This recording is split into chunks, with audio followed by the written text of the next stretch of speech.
A Magician's Aloof Tales. Chapter 1. Feathers danced and twirled in the gentle embrace of the spring breeze, each flurry accompanied by the melodious echoes of children's laughter that filled the air with joy.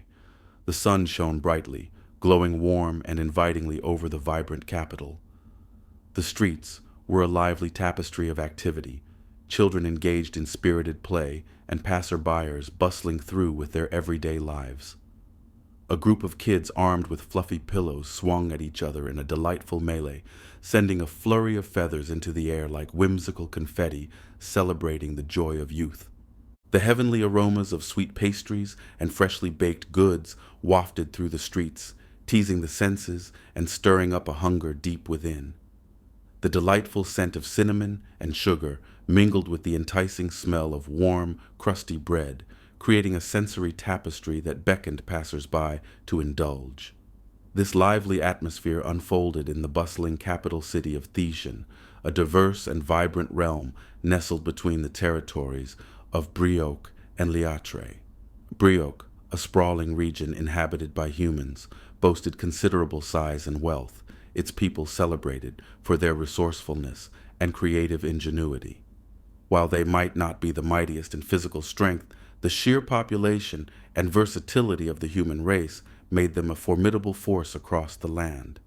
In contrast, Liatre, the domain of the graceful elves, was a smaller but no less powerful region, renowned for its profound wisdom and mastery of the arcane arts. The elves of Liatre have long delved into the intricacies of magic, crafting spells and systems of enchantment that were as captivating as they were complex. Magic was a prevalent resource, accessible to anyone willing to learn. It thrived in the air like a living entity. With the power of words at their disposal, users could channel their will through a stream of mana, crafting spells that materialized from the depths of their desires.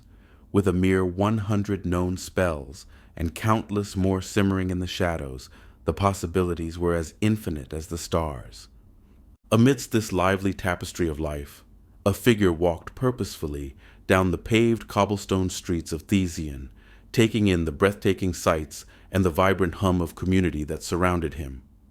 Nicholas Granfrey was no ordinary man. He was a distinguished scholar of magic, holding the revered title of the most powerful spellcaster alive. With hundreds of years of unwavering dedication to his craft, he had immersed himself in countless studies, experiments, and reflections, refining his magical skills to astonishing levels. As a unique liaison between the regions of Brioche and Liatre, his presence alone symbolized a bridge of understanding and cooperation.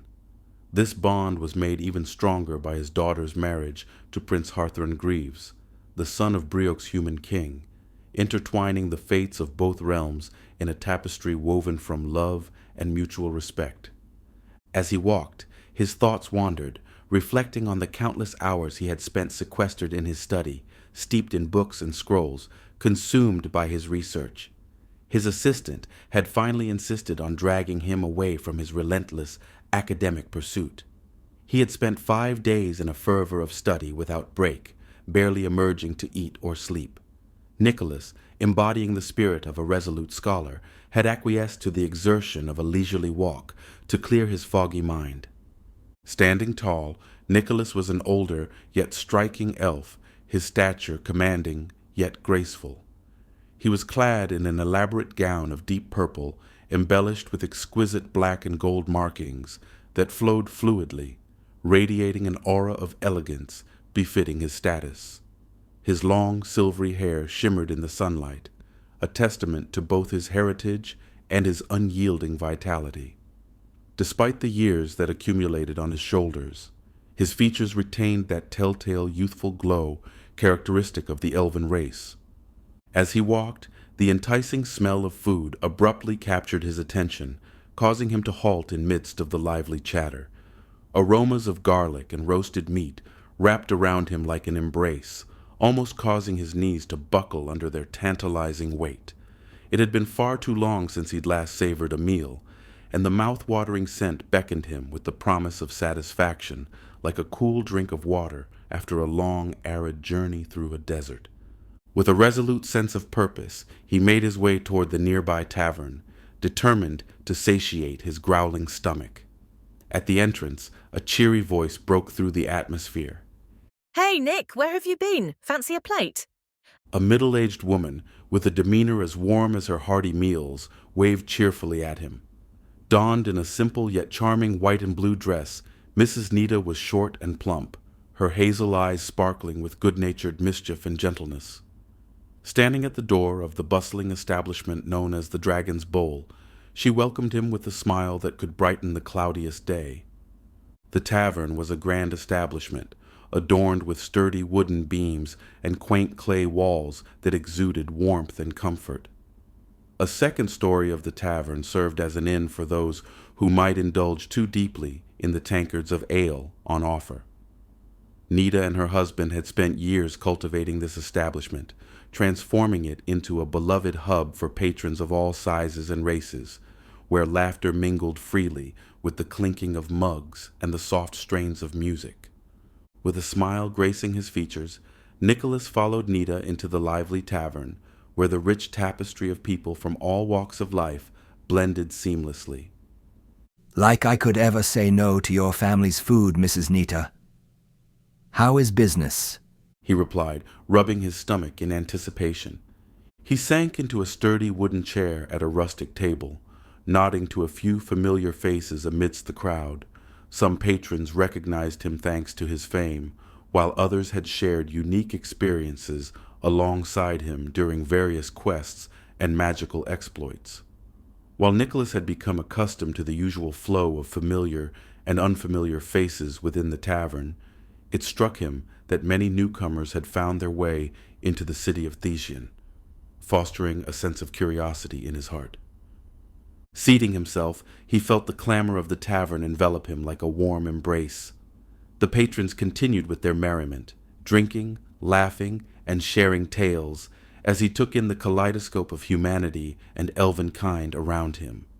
Yet amidst the familiar comfort, he couldn't help but notice the surge of new faces milling about, each one adding to the vibrant mosaic that symbolized the ever-changing heart of Thesian. Nita caught the glint of curiosity in his eyes as he shifted in his seat. "It's been utterly chaotic since the discovery of that new trade route," Nita said, her voice laced with a mixture of pride and weariness. "The influx of travellers and merchants seems never-ending, and it's been working my dear husband to the bone just to keep pace with the relentless demands of the business. I had no choice but to hire some extra hands just to ensure that everything runs as smoothly as it possibly can." She poured a generous amount of rich, deep red wine into his mug, the aroma of the fermented grapes filling the air with warmth. Nicholas, ever the appreciative patron, wasted no time as the mug was placed in front of him. He took the opportunity to down a generous gulp, savoring the flavor deeply before wiping his mouth. "Ah, now that's truly the nectar of the gods," he declared, a look of contentment washing over his face. Just as he finished, Nita reappeared with today's culinary highlight. She presented a veritable feast for the senses: 2 succulent roasted honey-glazed rabbit legs, accompanied by a steaming bowl of garlic soup. The soup was no ordinary concoction. It was a hearty blend containing tender chunks of roasted pork, crispy fried potatoes, and toasted bread pieces that were almost cascading over the edge of the bowl like a delicious waterfall. Nicholas felt his mouth water in anticipation. "Please, make sure to thank your husband in advance for this amazing meal," he said with a gleeful lick of his lips, unable to contain his excitement. Without hesitation, he reached for one of the succulent rabbit legs and took a hearty bite, letting out a blissful groan of satisfaction. Nita chuckled softly as she handed him a set of silverware, and he thanked her with a wide grin before diving headfirst into the soup. The broth was still steaming hot, that momentary stung traveling down his throat, but that only fueled his ferocity as he continued to devour the soup, as if it were somehow a race against time. "Patience, Patience, it's not going anywhere. Nita cautioned, her voice a mix of amusement and concern as she poured him another round of wine. How's your daughter? You haven't brought her around like you used to. She inquired, her gaze shifting to where Nicholas was seated. She was doing great the last time I saw her. You know we have both been busy with our own lives, and I try not to be a bother. I'm not sure what she sees in him, but you know the young run with their hearts, and I am but an old man. I'll tell you this, though. That prince better treat my little girl right, or I'll have to whack him with my staff. Royalty or not. Nicholas said with mischief in his eyes. Nita chuckled and shook her head. I hope that little one isn't giving her too much trouble. At the mere mention of a little one, Nicholas's eyes bulged in surprise, and without warning, he spat red wine all over, his heart racing with excitement. Little one? Wait, hold on. I'm a grandfather. His excitement bubbled over as he nearly leaped from his seat, gestures animated with disbelief and glee. What have you been living under? Nita teased, laughing heartily. Then her expression shifted to one of genuine understanding as she placed a hand on her chest. Oh, but of course, I forgot who I was speaking to. You get so immersed in your research sometimes. I swear you lose track of everything outside your studies. You must remember to make time for your family. Sure, us humans may not have the longevity of elves, but we ought to seize every precious moment in this fleeting existence. Yeah, I suppose you're right. Nicholas sighed, suddenly feeling the weight of his neglect settle heavily on his shoulders, his gaze drifting downwards. He took a moment to reflect on the years that slipped through his fingers. Yes, you have a grandson, She reiterated with enthusiasm. There were royal announcements, grand festivals, and everything. Did she not tell you or send a letter? She, did. Nicholas sighed, scratching his head sheepishly. She sent a letter right after she found out. It was probably months ago, but it's all blurred in my memory. It feels like it was just a week or two ago. I suppose I must have been too absorbed in my research to notice. Again. Now come on, don't let it get you down. It's not like you can't still be there for her. You could go see her. There's no need for a grand occasion, after all. Nita cast him a comforting smile, her eyes warm with understanding. Thank you, Ni. Nicholas began to respond, but suddenly a look of pain crossed his face. Nita, sensing that something was amiss, looked at him with concern, searching for any signs of distress. Nick, talk to me. What's wrong? She urged, her voice growing frantic as she shook his shoulders slightly. Glancing nervously at the food before returning her gaze to his face, she felt a chill of worry creep up her spine. Suddenly, without warning, Nicholas bolted upright from his seat and dashed outside. Confused and increasingly anxious, Nita followed him at a brisk pace. As soon as they burst out the door, Nita's breath caught in her throat. There stood Nicholas, his face unnaturally pale, staring up at the sky as if he had seen a ghost. The air around them grew thick and oppressive, making it increasingly difficult to breathe. Panic surged within Nita as she scanned the street, her heart sinking as she witnessed others collapsing to the ground, clutching their chests in a desperate battle for air. A profound dread settled over her, an unshakable fear that sent chills racing down her spine. For the first time in her 46 years, an overwhelming sense of fear enveloped her like a dark shroud. Even the animals, usually so composed, were rife with panic. Chickens flapped their wings in fervent frenzy, running in wild circles, feathers flying haphazardly as they sought a place to hide. Horses bucked off their riders, frantically attempting to escape the invisible threat that pervaded the air, galloping away in disarray. Nita's heart sank further as she witnessed an elven man struggling valiantly to calm his terrified horse with his magic. But when he reached out to touch his steed with his glowing hand, the beast reared back with a violent whinny, smashing its powerful hooves against the man's face.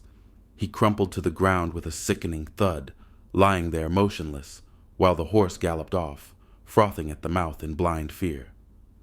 The once bustling marketplace decayed into a scene of chaos as hogs squealed, biting and ramming against the wooden fences confining them. Some turned upon one another in a frenzy of adrenaline, while others sought refuge beneath whatever shelter they could find. The overwhelming sensation of dread intensified anew, forcing Nita to drop to her knees, her heart racing as the atmosphere swirled with chaos around her. Nita felt the weight of dread creeping up her spine like an icy finger. It was an overwhelming sensation of terror, foreign and chilling, and she dropped to her knees, struggling to breathe amidst the pandemonium. No horror she had ever encountered in her 46 years could have prepared her for this disconcerting scene, where the world itself seemed to fragment into chaos before her eyes. As she tilted her head back, Nita's gaze desperately locked onto Nicholas, and with an urgency that suggested the world was about to end, she grasped at the sleeve of his robe like it was a lifeline. The panic clinging to her whispered frantically in her mind, urging her to act, even as his attention remained elsewhere. Finally responding to her frantic plea, Nicholas looked down, his expression shifting rapidly from confusion to alarm. The panic that took over his features was evident. His wide eyes betrayed the weight of the situation they were caught in. "Nita!" he called out, his voice taking on a rough, strained quality that echoed the immense stress he was clearly under.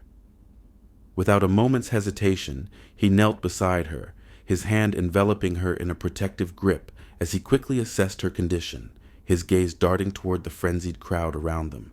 Everyone else seemed to be suffering from the same affliction. With a gesture that exuded both command and desperation, he thrust his staff forward. "Saratosi!" he called out, his voice cutting through the turmoil like a sharp blade. The moment the incantation left his lips, a brilliant silver light surged forth from the top of his staff, a radiant beam that flickered like a heartbeat. The glow expanded outward, sending pulses of energy cascading through the air, weaving a protective barrier that enveloped not just them, but unfurled across the entire city like a silken tapestry. Nita, feeling the rush of energy fill her lungs, took a deep, steadying breath, struggling to regain her composure amid the chaos. She could feel her heart still pounding, but the enchantment took effect swiftly, allowing a sense of calm to wash over the crowd. One by one, the people around them began to regain their senses, shaking off the disorientation as the spell's power enveloped them, restoring clarity to the confusion that had gripped the streets. They exchanged glances amongst themselves, their earlier fright fading into the backdrop like a bad dream chased away by the morning sun. The atmosphere seemed to thrum with newfound hope, the brilliance of Nicholas's magic casting away the shadows of fear, if only for the moment. Chapter 2. I'm not entirely sure what kind of spell that was, but I sincerely appreciate it. What was that overwhelming pressure I was feeling? Nita inquired, slowly rising to her feet.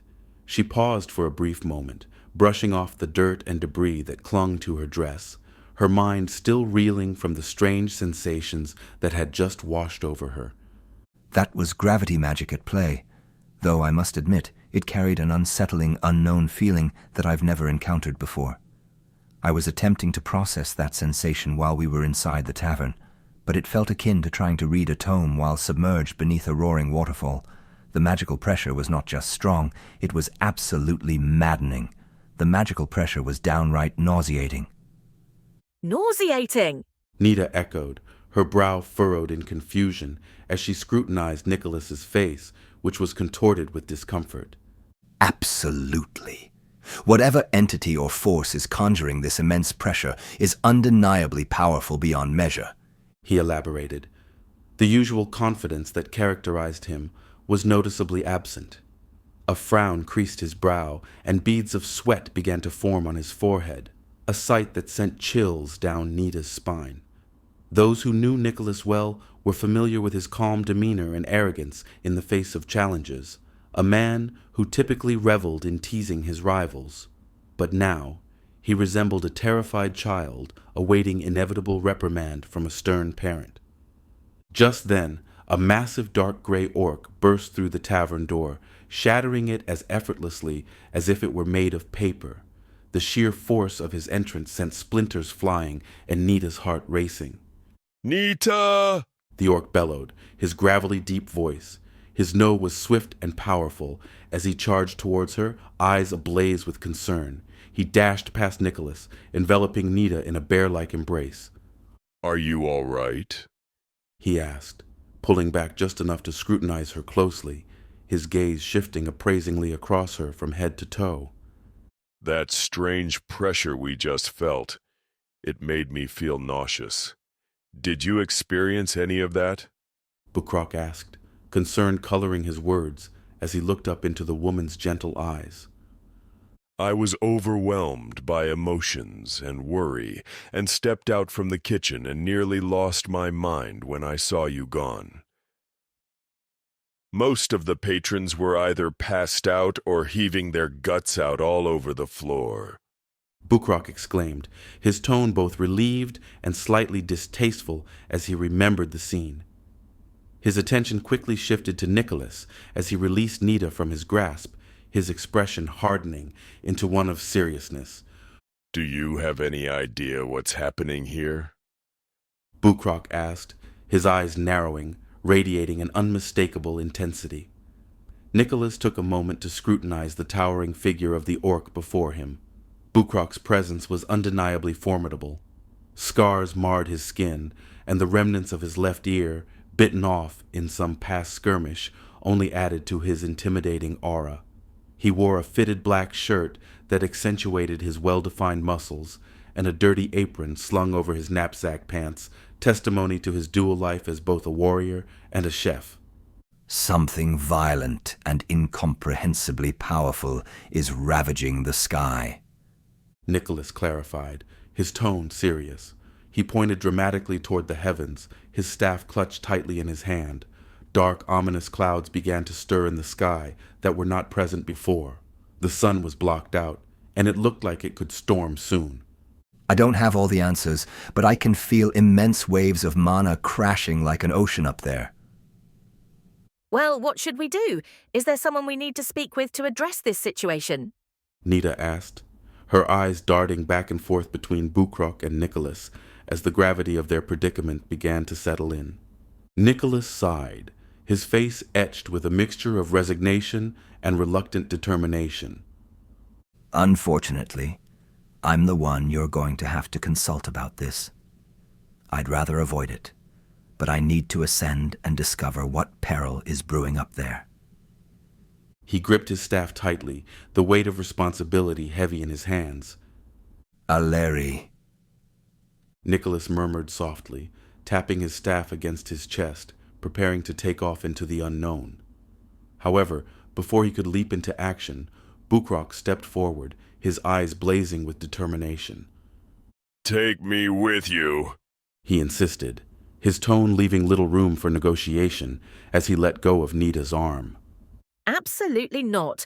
You are no longer an adventurer. You're a father and a husband now. Nita interjected passionately, grasping Bukrock's arm in a desperate plea. The fear of losing him amplified her words. She thought of their daughter growing up without her father, and it terrified her. I have no intention of perishing, so ease your worries, my love. I owe Nicholas more than I can express for his countless save-alls on the battlefield. Besides, he added, a warm smile softening his rugged demeanor, I haven't met my defeat until I cross paths with you. Her face turned cherry red with embarrassment as she punched Bukrock in the arm.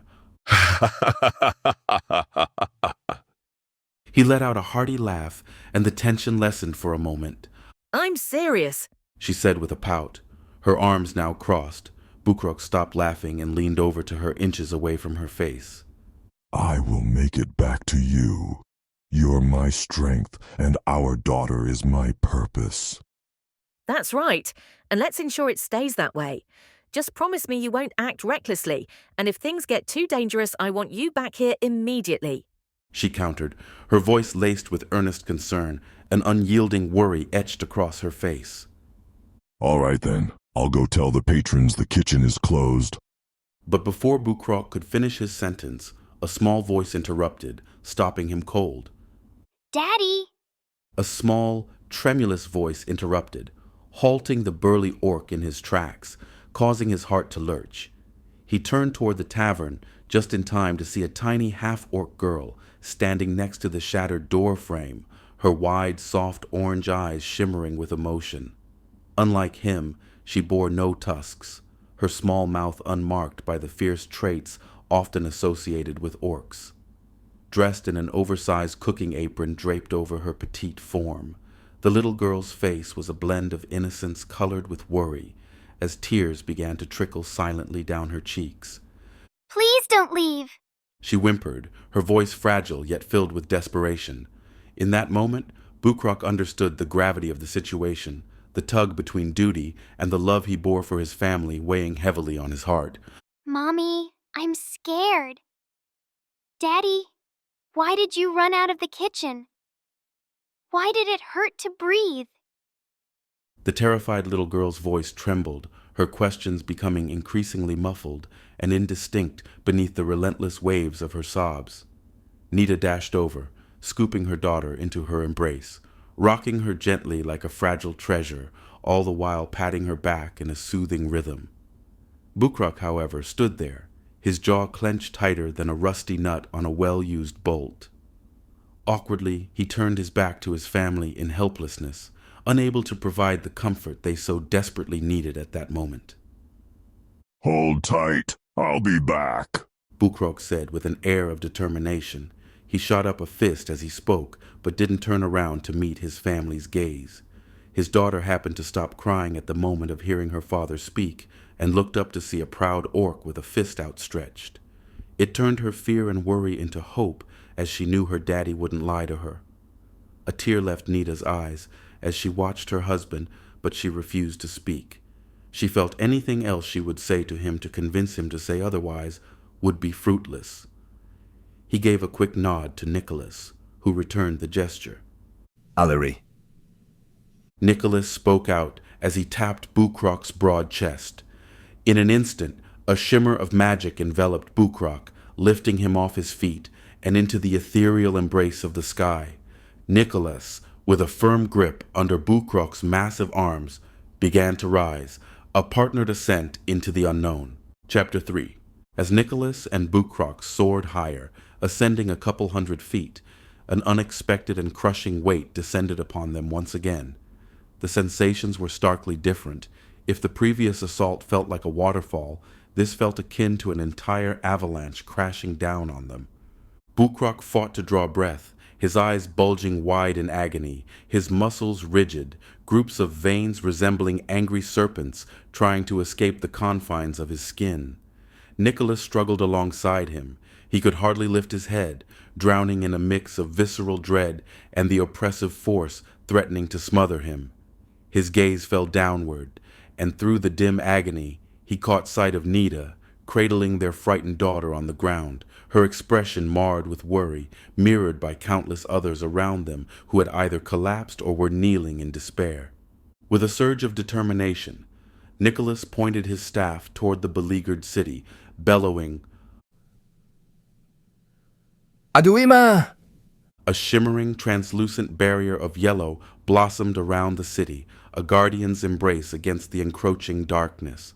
Without hesitation, he crafted another spell, raising his staff high above his head. Sar! Toe. See! He gasped, each syllable a struggle, pushing himself to the brink of exhaustion. The magical strain on his body surged, fatiguing his mind as the two spells intertwined with fierce energy. He could sense Bukrok's breathing starting to stabilize, a subtle reminder of the power that still flowed between them. A brief window of relief washed over him as he glanced down to see Nita on the move, picking up her daughter. Hope was short-lived. A thunderous bang echoed from above, drawing both Nicholas and Bukrok's attention skyward with dread. From that dreadful rift emerged a massive, black, scaly egg. an otherworldly monstrosity, oblong and intimidating. The egg hovered ominously, a harbinger of doom that seemed to drag the atmosphere into an abyss of despair before it began its slow descent, accelerating like a meteor destined for destruction. Without missing a beat, he thrust his staff downward, yelling, Adui madre! As he conjured 3 additional barriers, each pulsating with different hues, a deep, malevolent voice echoed all around them, sending chills down their spines. Oh, a challenge? This might be fun. The sound resonated ominously across the expanse, akin to thunder rumbling through the clouds. Nicholas felt his heart race. This isn't nearly enough, He muttered desperately. With a surge of energy, he raised his staff once more, calling out another spell. Adui mekri. Another 5 barriers erupted into being, making a total of 9 layers, shimmering with varying hues of light and energy. The barriers were thick, some 2, others 4 feet in depth, each layer a testament to Nicholas's determination and the mana he expended. He had tested these barriers before against wyverns and monstrous beasts, and he knew how the strength of his magical constructs could shield against overwhelming odds. The maniacal laughter from the egg sent tremors of unease through him, echoing deep within his bones. The laughter reverberated through the air like an insidious wind. That's better. Make this as fun as possible. Crushing you and your hope makes this all the more delightful. The malevolent voice sneered as the egg continued to descend, gaining speed with a momentum that felt unstoppable. With a sickening crack, the egg crashed against the first barrier, breaking through as easily as a stone would pierce a delicate spider's web. It shattered the next 2 barriers effortlessly, and with every barrier that succumbed to its power, Nicholas felt a debilitating headache blossom across his mind, an excruciating echo of his waning strength. Bukrok, watching the impending doom unfold, felt the cold grip of anxiety tightening around his heart. He turned to Nicholas, worry etched across his features. Summoning all his strength, he grasped the double-headed hammer strapped to his back, his hands tightening around it in a fierce grip. Throw me!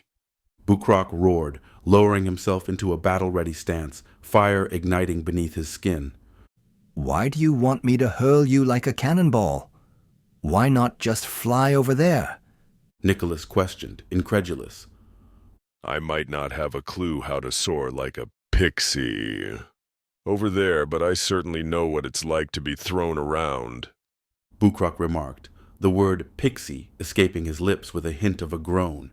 His resolve was unwavering as he prepared for the confrontation that could mean the difference between their survival and annihilation in the face of cosmic terror. Once we get through this ordeal, I'll be more than happy to give you some lessons.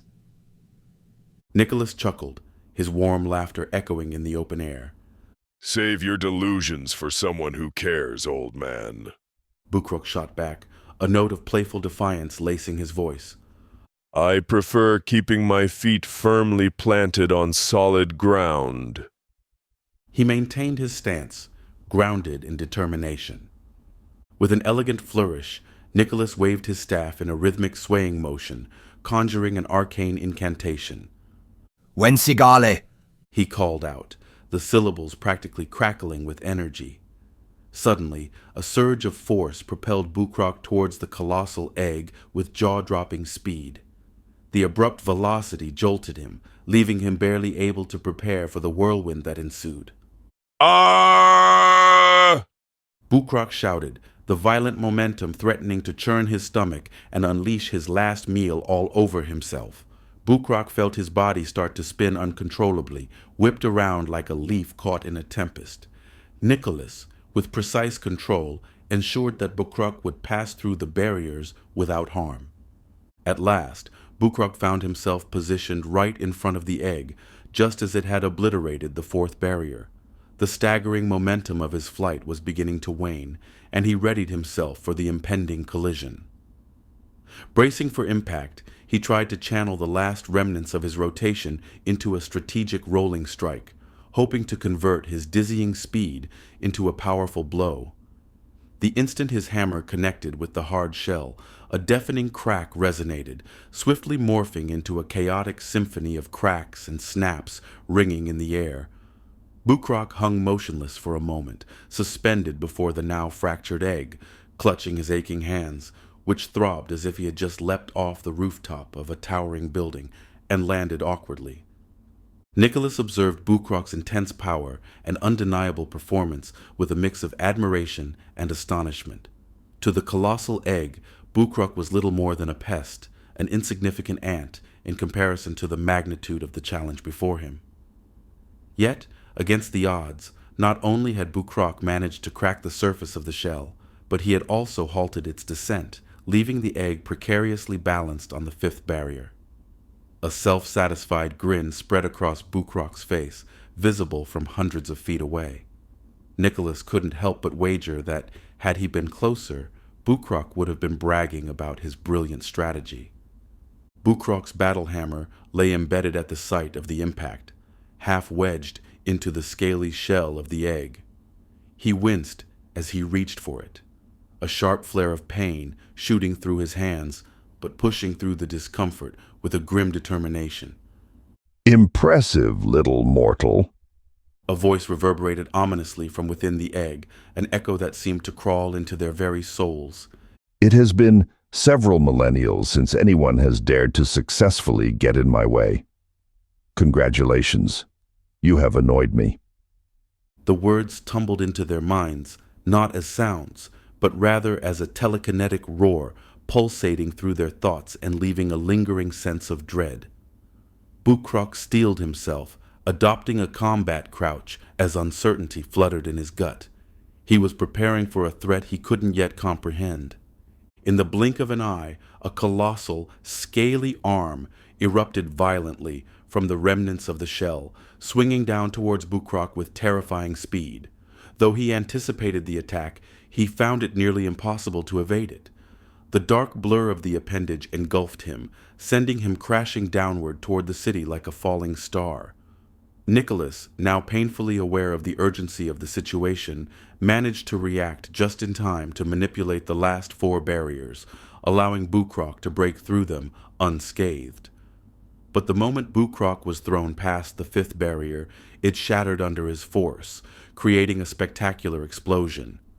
When his body made contact with the city, a mountain of dust and debris was kicked up, obscuring his body from view, and left a sizable crater in its wake.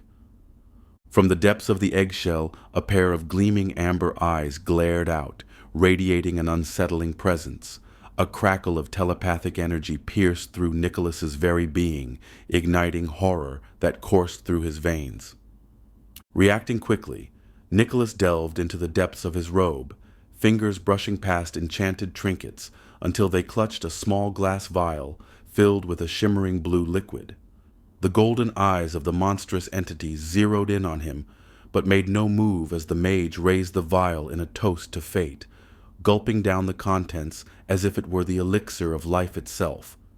With the egg once again halting atop the 6th barrier, the creature's menacing words sliced through the tension like a blade. I grow weary of waiting for you to amuse me, mortal. Do something entertaining, or I assure you death is on the horizon. Don't worry, I've got something truly fascinating in store for you. Nicholas replied, taking a deep breath to center himself. His mana replenished, and a new surge of energy coursed through him.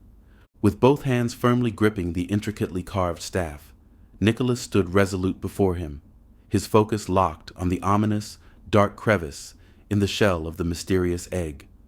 The gaping hole was a void of incomprehensible blackness, so deep and consuming that it seemed to absorb all light around it. The only thing that pierced the shroud of darkness were the piercing, malevolent eyes that glinted back at him, filled with an unsettling intelligence that sent a chill racing down his spine. Nicholas couldn't quite articulate the sensation washing over him, but he was convinced that this otherworldly presence within the egg was mocking him, a sinister smirk tugging at the edges of its consciousness as it regarded him from its shadowy confines. Swallowing down a gulp of trepidation, Nicholas squeezed his eyes shut, shutting out the unsettling sight of that accursed gaze. Instead, he turned his focus inward, where magic swirled like a tempest waiting to be unleashed. As he concentrated, a blanket of shimmering silver fog began to envelop him, weaving around him like a protective shroud. Within that fog, intricate clusters of ice crystals dancing in frenzied symmetry, swirling around him with a mesmerizing intensity. The sounds of crunching ice filled the air, a symphony of hard, crystalline notes as the frost began to bloom and compress like a divine orchestration of nature's cold fury.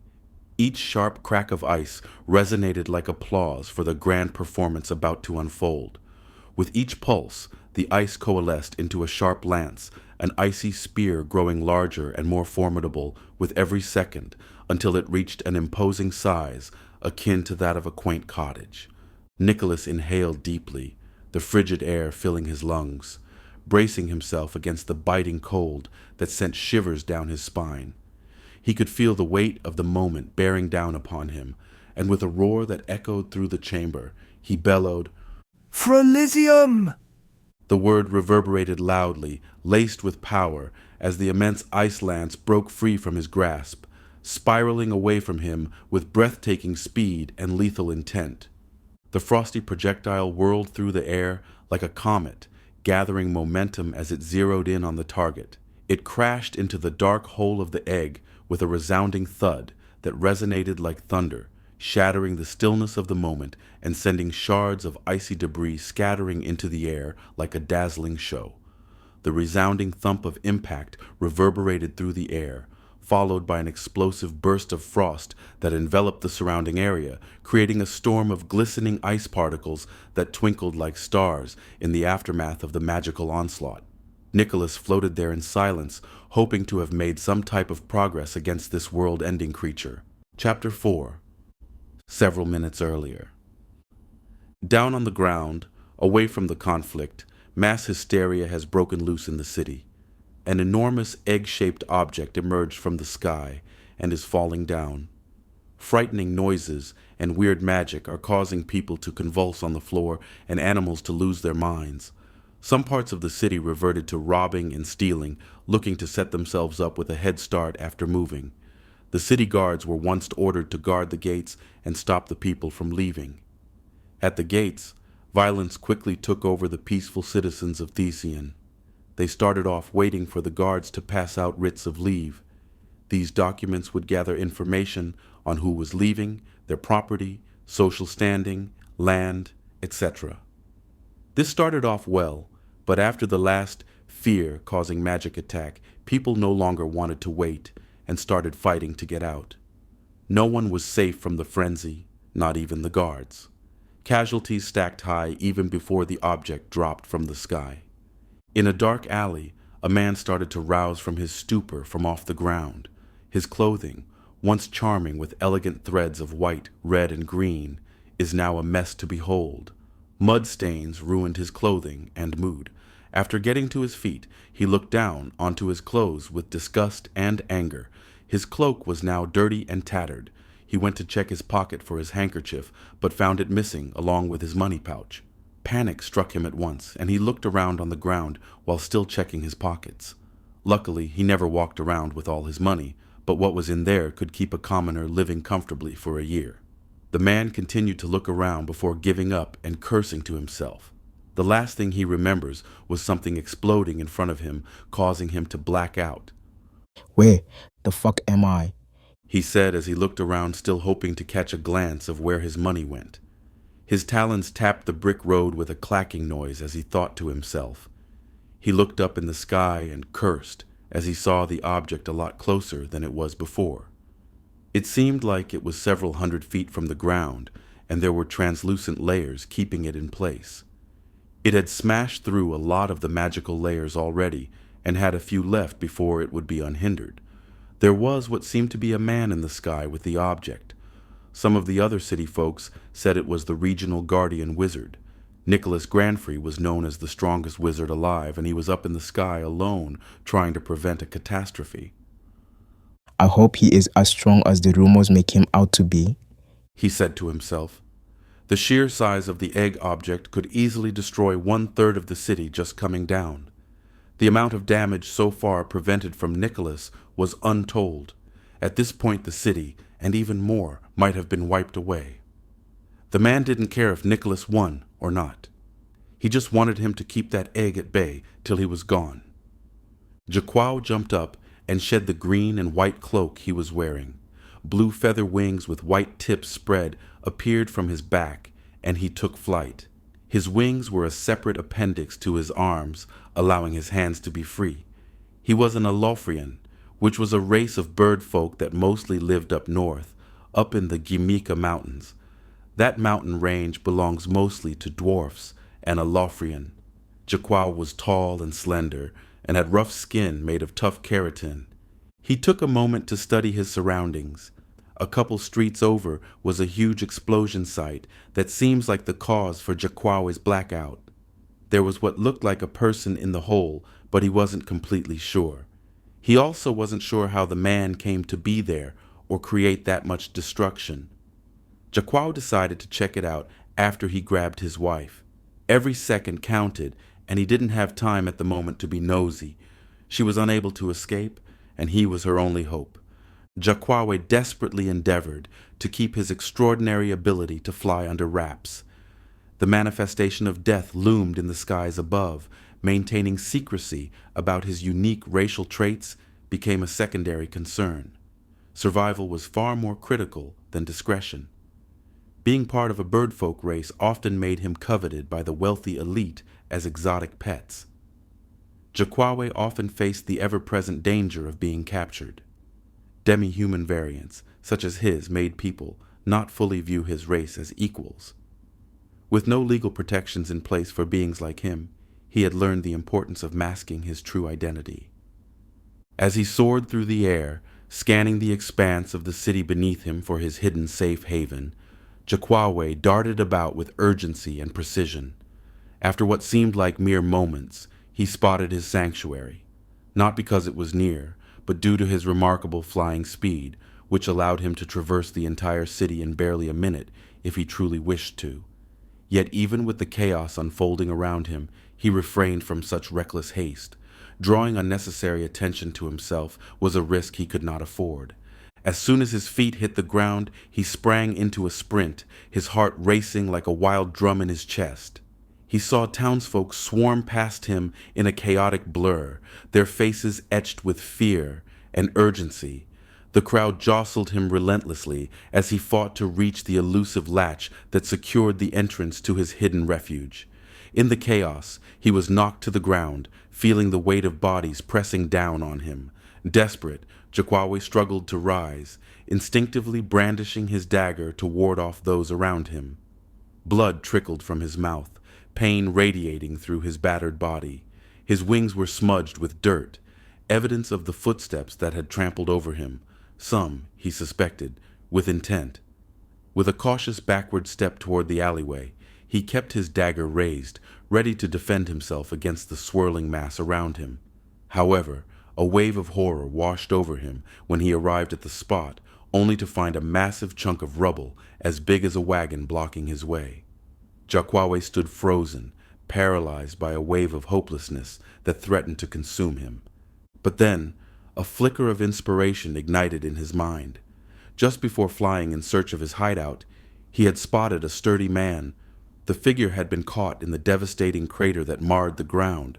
Jaquao struggled to recall details about him, but he distinctly remembered the man's muscular frame, which exuded strength and resilience. Perhaps this unfamiliar ally could aid him. He shook off the despair that gripped him, compelling himself to seek this man's help. It was imperative now that he ascertain whether he was even alive. With determined resolve, Jaquao took to the skies once more, scanning the chaotic landscape beneath him as he searched for the merchant district. After what felt like an eternity, he finally located it, and his heart raced with hope as he began to scan the scene below. He was in luck.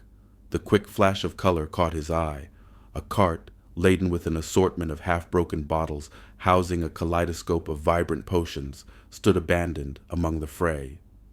Although he did not possess extensive knowledge about potions, he understood instinctively that any kind of medicinal aid could prove invaluable.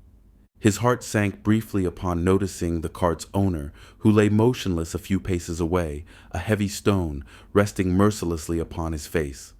With the shock of the situation fueling his adrenaline, Jakwawi ripped the cloth that served as a makeshift awning for the cart, fashioning it into a knapsack. He hurriedly gathered as many bottles as he could, his mind focused solely on the potential life-saving contents. Then, like a bolt of lightning, he shot back into the air, zooming towards the crater, where he hoped to find the orc still lingering in the shadows of unconsciousness. As he descended into the wreckage of the crater, relief washed over him when he spotted the orc, still alive, but wounded and barely stirring. Jakwao's heart swelled with a mixture of fear and hope as he approached. The orc lay there, gasping for air, his body a terrifying patchwork of injuries, mangled limbs, a tusk broken clean off, and an arm bent at an unnatural angle. Sitting there, it was apparent that survival would take every ounce of strength this man possessed. Setting his precious knapsack down, Jakwawi rifled through the collected bottles, grateful to find them labeled. He seized a couple that appeared promising and, without waiting for permission, tried to force the burly orc to consume their contents. The orc gagged and sputtered at first, yet Jakwawi was steadfast, ensuring not a single drop went to waste. After several agonizing moments during which the orc fought against the intrusion, his eyes snapped open, locking onto Jakwawi's. With incredible force, the orc shot out his arm and sent Jakwawi reeling backwards. The display of strength was astonishing, particularly given his numerous injuries. Jakwawi marveled at how, even with a broken body, the orc managed to exude power that could easily overwhelm him. Slowly, the orc began to rise, grunting in pain as he forcibly repositioned his limbs while letting out a guttural yell that resonated like a war cry, a call to rally against defeat, fueling his recovery. What was most remarkable was how fast Jakwaw recognized that the potions took effect. Who are you, Birdman? Bukrok questioned the man before him. His guard was up, even though he did owe the man for saving him. Jakwawi took a step towards the orc and stuck out his hand. My name is Jakwawi Bloom, and I need your help. I am sorry for the rude awakening, but it was urgent. How long was I out? I don't know how long for sure, but if it was relative to the falling calamity above us, then not long. Bukrok stared at the hand and grunted with a nod. Bukrok. Bukrok? Jakwawi awkwardly retracted his hand and stood there examining the orc. He looked mostly healed and was currently looking around. Jakwawi guessed he was trying to see where he had landed. My name is Bukrok. Right. So about helping me? Jakwaw started to ask before looking confused at Bukrok. Bukrok wore a twisted face and his muscles tensed up. He stayed like that for a couple seconds before letting go of a big breath. He did it again and tried jumping, but nothing was happening for him. What are you doing? Jakwaw asked, wondering if there was something wrong with the orc's head. Trying to fly. Bukrok casually said, while a determined look was plastered on his face. Orcs can't fly. Jakwaw said, beginning to question if he was wasting his time trying to ascertain help from this particular orc. There was a spell on me to fly. I need to get back up there and fight. Bukrok said, looking at Jakwawi like he was an idiot. Jakwawi looked up and saw the lone magician and put the pieces together. Sensing the desperation of time, Jakwaw dropped to his knees and Bukrok looked at him with alarm. Look, I could really use your help. I'm desperate. My wife can't save herself, and if I don't do something, she will die. I can't lose her. It will only take a minute of your time. Surely you have someone in your life you love dearly. Jakwawi pleaded from the ground, the sense of duty versus the empathy of the heart balanced in Bukrok's mind. He knew all too well how Jakwawi was feeling, but he also knew he had a mission to accomplish. Gah. Fine as long as it's quick. Bukrok relented, taking in a deep breath. Jakwawa shot up with glee and hugged the mountain of muscles. Bukrok struggled for a moment to gain his freedom from the weird bird person. Jakwawa sprung in the air after being thrown off and did an aerial loop before diving and picking up Bukrok. Grabbing him underneath the arms, he lifted him off the ground and began a laborious ascent towards his hideout. The flight was arduous, considerably slower than before, but it was still more efficient than any desperate sprint through the debris-strewn streets below. Upon reaching his destination, Jakwawa gently placed the orc down on the ground to examine the rubble that obstructed the latch. Citizens pushed and shoved, trying to get through, but against Bukrok, it was like a boulder in the water. Jakwawa stood behind Bukrok as he effortlessly shielded him from the hordes of people trying to escape the city. Bukrok walked through the crowd over to the alleyway, blocked of with a massive piece of rubble. With a gleam of determination flashing across his face, Bukrok grinned, exuding an invigorating energy. In a show of raw, unyielding strength, he swung his massive fist with explosive power, shattering the boulder, blocking their way into a cascade of fragments. The sight filled Jakwawa with awe and renewed hope. The towering figure of the orc known as Bukrok effortlessly hurled massive chunks of stone aside, tossing them left and right with an ease that resembled the casual act of tossing laundry onto a line. Jakwawa, standing nearby, was left utterly astonished by the sheer display of strength that Bukrok was showcasing. It was an extraordinary testament to the orc's might. Suddenly, a deafening boom reverberated from above, startling Jakwawa and causing a cascade of snowflakes to slowly drift down upon the city below. It was an unexpected sight, for winter had officially come to an end, and yet here was this bizarre, almost dreamlike snowfall that fell as freely as rain on a warm summer's day. Jakwawa instinctively looked up, his eyes widening in disbelief as he observed a brilliant explosion of silver snow tumbling down from the heavens, a phenomenon that seemed almost magical in its beauty. He quickly shook off the momentary daze and noted the source of this unusual weather. The lone mage suspended in the air above him was most likely the instigator of this enchanting yet bewildering snowfall, conjuring a powerful spell to counteract a giant egg that hung ominously in the skies. Jakwawa felt a momentary thrill at the thought of such raw, arcane power, tempered only by the urgency of the situation. Bukrok, who had also shifted his gaze skyward, wore an expression that was a mix of determination and concern. He knew he was meant to be up there alongside the wizard, engaging in the battle against the colossal, mysterious egg that loomed over them. However, much to his dismay, the magic that had once buoyed him in the air seemed to have dissipated, leaving him grounded and unable to fulfill his duty. With a focused effort, Bukrok resumed clearing away the rubble that cluttered the area, his powerful arms swinging with practiced ease. Just as Bukrok heaved aside the final piece of debris, Jakwawa seized the opportunity. He sprinted toward the hatch, lifting it with urgency before disappearing swiftly inside. The interior of the small shelter was dim, almost claustrophobic, with shadows dancing in the corners.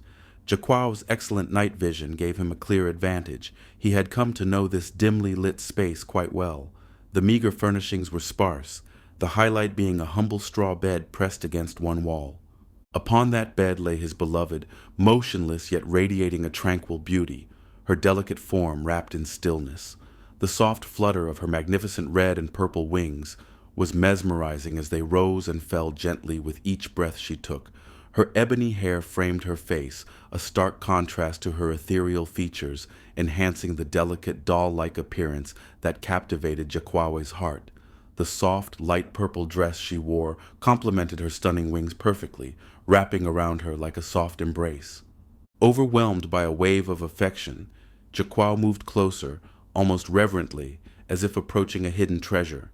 He knelt beside her, the weight of love and longing flooding his heart once more. Gently, he pressed a tender kiss upon her forehead, cherishing the moment as his heart swelled with emotion. "I'm back, my love.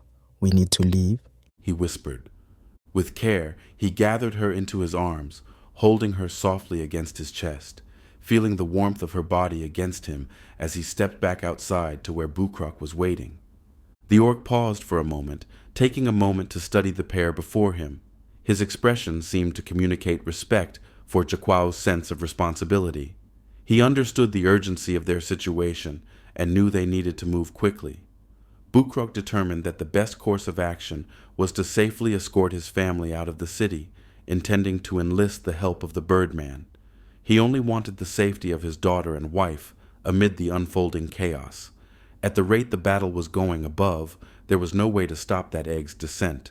Streams of terrified people were still trying to force their way past Jaquao and Bukrok, causing them to have to navigate through a relentless wave of bodies, each person vying for escape. The clamor of fear and desperation enveloped around them, creating a palpable tension in the air as they fought against the tide, determined to make it back to the tavern. Chapter 5. Nicholas started to relax his grip on his staff and felt the staff start to disintegrate. He looked at it with a disheartening expression. The wood drifted off into the wind, and he felt annoyed that he had to depart with one of his favorite staff. Nicholas had several staffs crafted for him in his inventory compartment. He spent countless nights channeling excess mana into them for rainy days. The amount of mana used in just 10 minutes was the cumulative amount of 6 months of channeling. Any item can be used to hold mana, but some items are better suited to hold vast amounts. If the wrong material is used to store mana, it could end up exploding. Spells can also be cast without an arcane focus, but they are significantly weaker. He looked down to the crater where Bukrok was thrown to and noticed the orc standing up from the wreckage. I suppose his thick head saved him. Nicholas said with a chuckle. There also seemed to be a man helping him get up. He seemed to be a demi-human, leading him away. Nicholas sighed a breath of relief. He didn't want him involved anyway, because Nita would hate him if something happened. He looked back to the egg and studied the structure. Panic struck Nicholas like a sword in his heart. Where's the blood? Nicholas said, his worry building. A high-tier spell like that struck true, and there was not even a drop of blood. He immediately cast another spell. Loofritry. A small, swirling vortex of silvery gray energy materialized beside him. This magical phenomenon was a relatively common inventory spell among practitioners of the arcane arts. From within the vortex, he grasped a long, elegantly curved staff, a twisted piece of craftsmanship. It had a few centuries of experience dwelling within the wood. Multiple owners enhanced and added their own charm over the years, enhancing its capabilities. Nicholas took careful aim at the vast and ominous void that yawned open within the massive egg looming before him. He raised his staff toward the heavens. As he did, the clouds overhead began to roil and churn ominously. The sky turned like an impending storm. Rumbles echoed through the atmosphere, reverberating ominously as streaks of dazzling lightning began to paint the sky with jagged brilliance. The thunder that followed roared like a mighty tiger, resonating with an impressive ferocity that sent shivers down the spines of those who witnessed it. Nicholas's eyes then transformed into a brilliant shade of yellow, glowing with an intensity that reflected the raw, untamed power gathering within him. It was a captivating sight, as if the energy of the world itself was concentrated in his very being. Begrura. He bellowed, unleashing an enormous bolt of charged lightning that rocketed forward with ferocious speed. The lightning struck the interior of the shell with a deafening crack, resulting in a spectacular burst of light that illuminated the entire city below. The explosion sent shockwaves through the air, a cacophony of sound and raw energy that seemed to shake the very foundations of reality itself. However, just as pride swelled within Nicholas for his astounding display of magical prowess, he was met with laughter echoing through his mind, a chilling sound that seemed to reverberate from the depths of the creature dwelling within the shell. It was an unsettling laughter, as if the being relished this encounter, mocking the efforts of the wizard. Undeterred, Nicholas began to twirl his staff gracefully around his body as if engaging in a mystical dance that stirred the air. With a deep intake of air, he exhaled a torrent of flame, his body radiating heat that surged forth like the sun itself, raising the temperature around him to unbearable levels. The environment sizzled with energy in response to his powerful spellcasting. He swiftly ceased his spinning, pointing the now charged staff toward the egg with an unwavering resolve.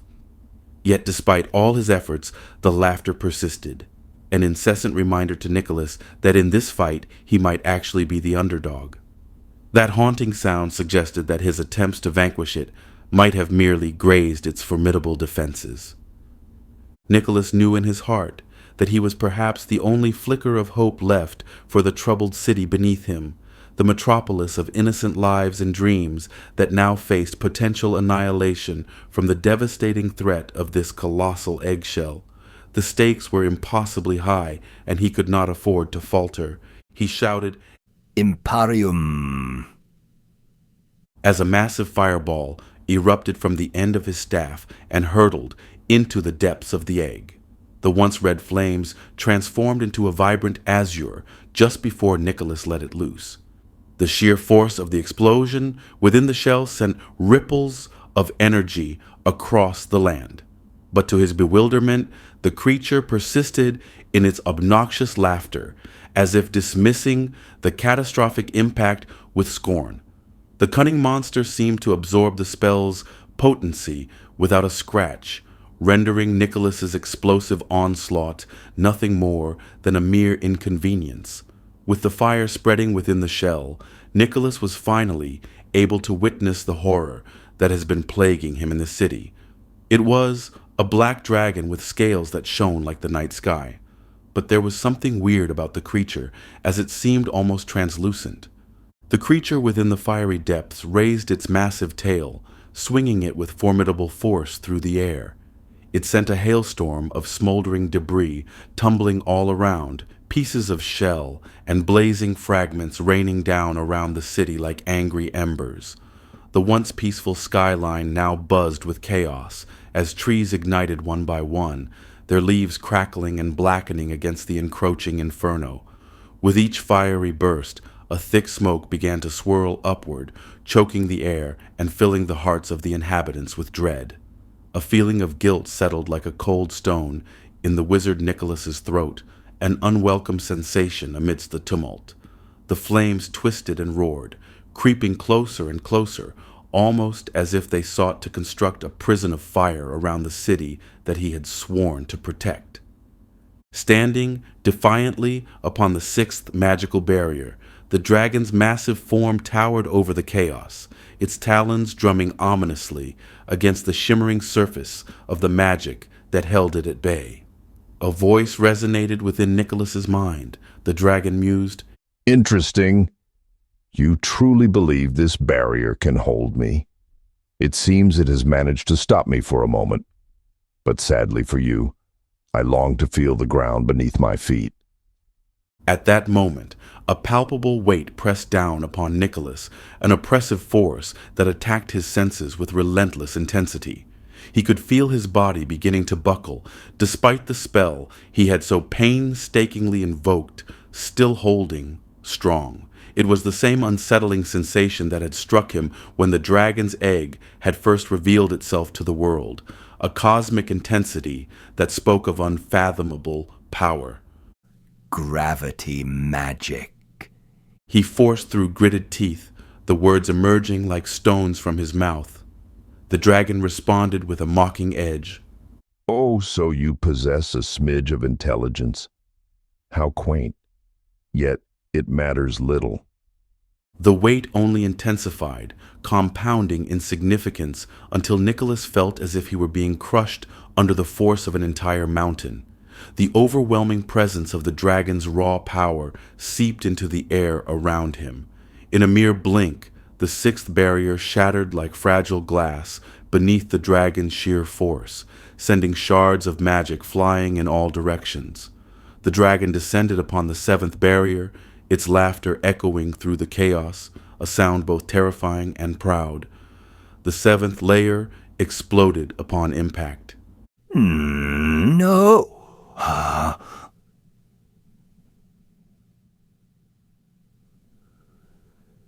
Nicholas whispered through gritted teeth as he watched as his painstaking efforts crumbled into nothingness, like a fleeting dream snatched away. In a moment of sheer desperation and an urgent need to protect everything he held dear, Nicholas thrust his staff toward the dragon and uttered, Dorthrock. The command resonated through the air, creating a hum that lingered, slowing the dragon's descent. For an instant, confusion flickered in the dragon's cold, calculating eyes, before irritation painted its scaly visage. You attempt to best me at my own game? The dragon sneered, the words dripping with contempt. In an instant, the pressure bore down upon Nicholas again, this time doubling in strength. The dragon pressed its assault forward, determined to crush him. As Nicholas strained to withstand the onslaught, beads of sweat trickled down his brow, each droplet heavy with the effort it took to maintain his position. It felt as though he was trying to hold up an entire elephant, using nothing but one weary arm. Exhaustion clawed at him. Every cell in his body screamed in protest, yet he knew he had no choice but to persist. Nicholas had only begun to dabble in gravity magic, like a calf learning to walk, while the dragon exhaled it like it was second nature. Digging deep within himself, he sought that flicker of inner strength, focusing on the intricate weave of magic he had constructed. He then merged that with the power of the staff, and the two forces merged seamlessly. Almost like a chain of people helping all at once, Nicholas could feel the hidden power resonating from inside the staff. Slowly, he managed to reduce the dragon's speed once more, forcing it to come to rest upon the 8th barrier. The dragon's gaze pierced through him like a dagger, fueled by a hatred that sent chills coursing down Nicholas's spine. Then, with ominous intent, the dragon's mouth glowed with an eerie purple light, baring its fangs in a menacing sneer directed at Nicholas. With a swift motion, it unleashed a beam of violet fire that cut through the air toward him with unrelenting ferocity. Reacting quickly, Nicholas released his gravity spell and conjured a protective barrier just in time. Denizara, He cried as a golden shell enveloped him. The beam of fire surged forward, consuming him with a cataclysmic force. Nicholas felt himself propelled backward as if struck by an invisible giant hurtling hundreds of feet away. Just at the brink of detonation, he managed to dodge in the nick of time, the blast exploding above him with an ear-piercing roar that echoed through the sky. Fear wrapped around Nicholas's heart, for he knew that had he been in that place just moments longer, he would surely have met a grisly end. The dragon, now resting upon the 9th barrier, swung its gigantic claw down upon the last defense, shattering it effortlessly.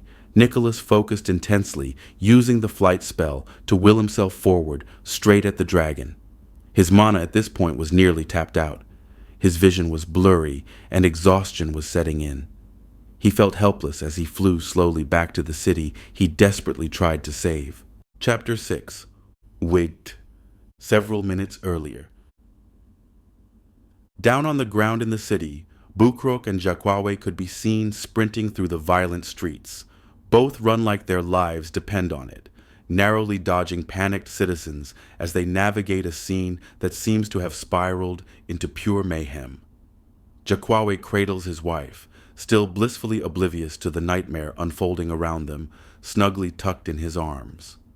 Despite the uproar, her peaceful slumber remains undisturbed. Fires erupted from buildings, casting an ominous glow over the frenzied streets. This once bustling city is now a battleground, the aftermath of rioting and looting that has swallowed it whole like a monstrous wave. What began as the egg calamity has morphed into an even more horrific threat, an enormous black dragon. This creature was similar to the black dragons of the world, but some features and characteristics set it apart. For one, it had long fingers with dreadful talons at the end. Its body was translucent and could be seen through.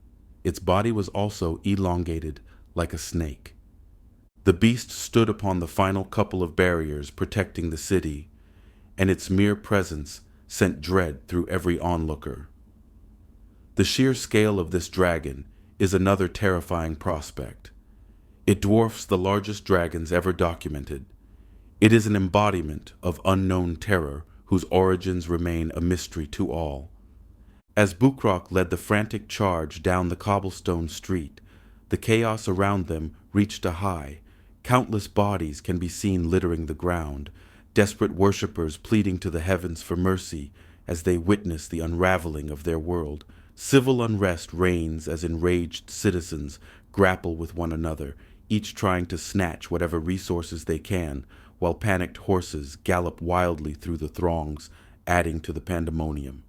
A wisp of a man dashed across the road, sweeping past Bukrok in a hurried blur.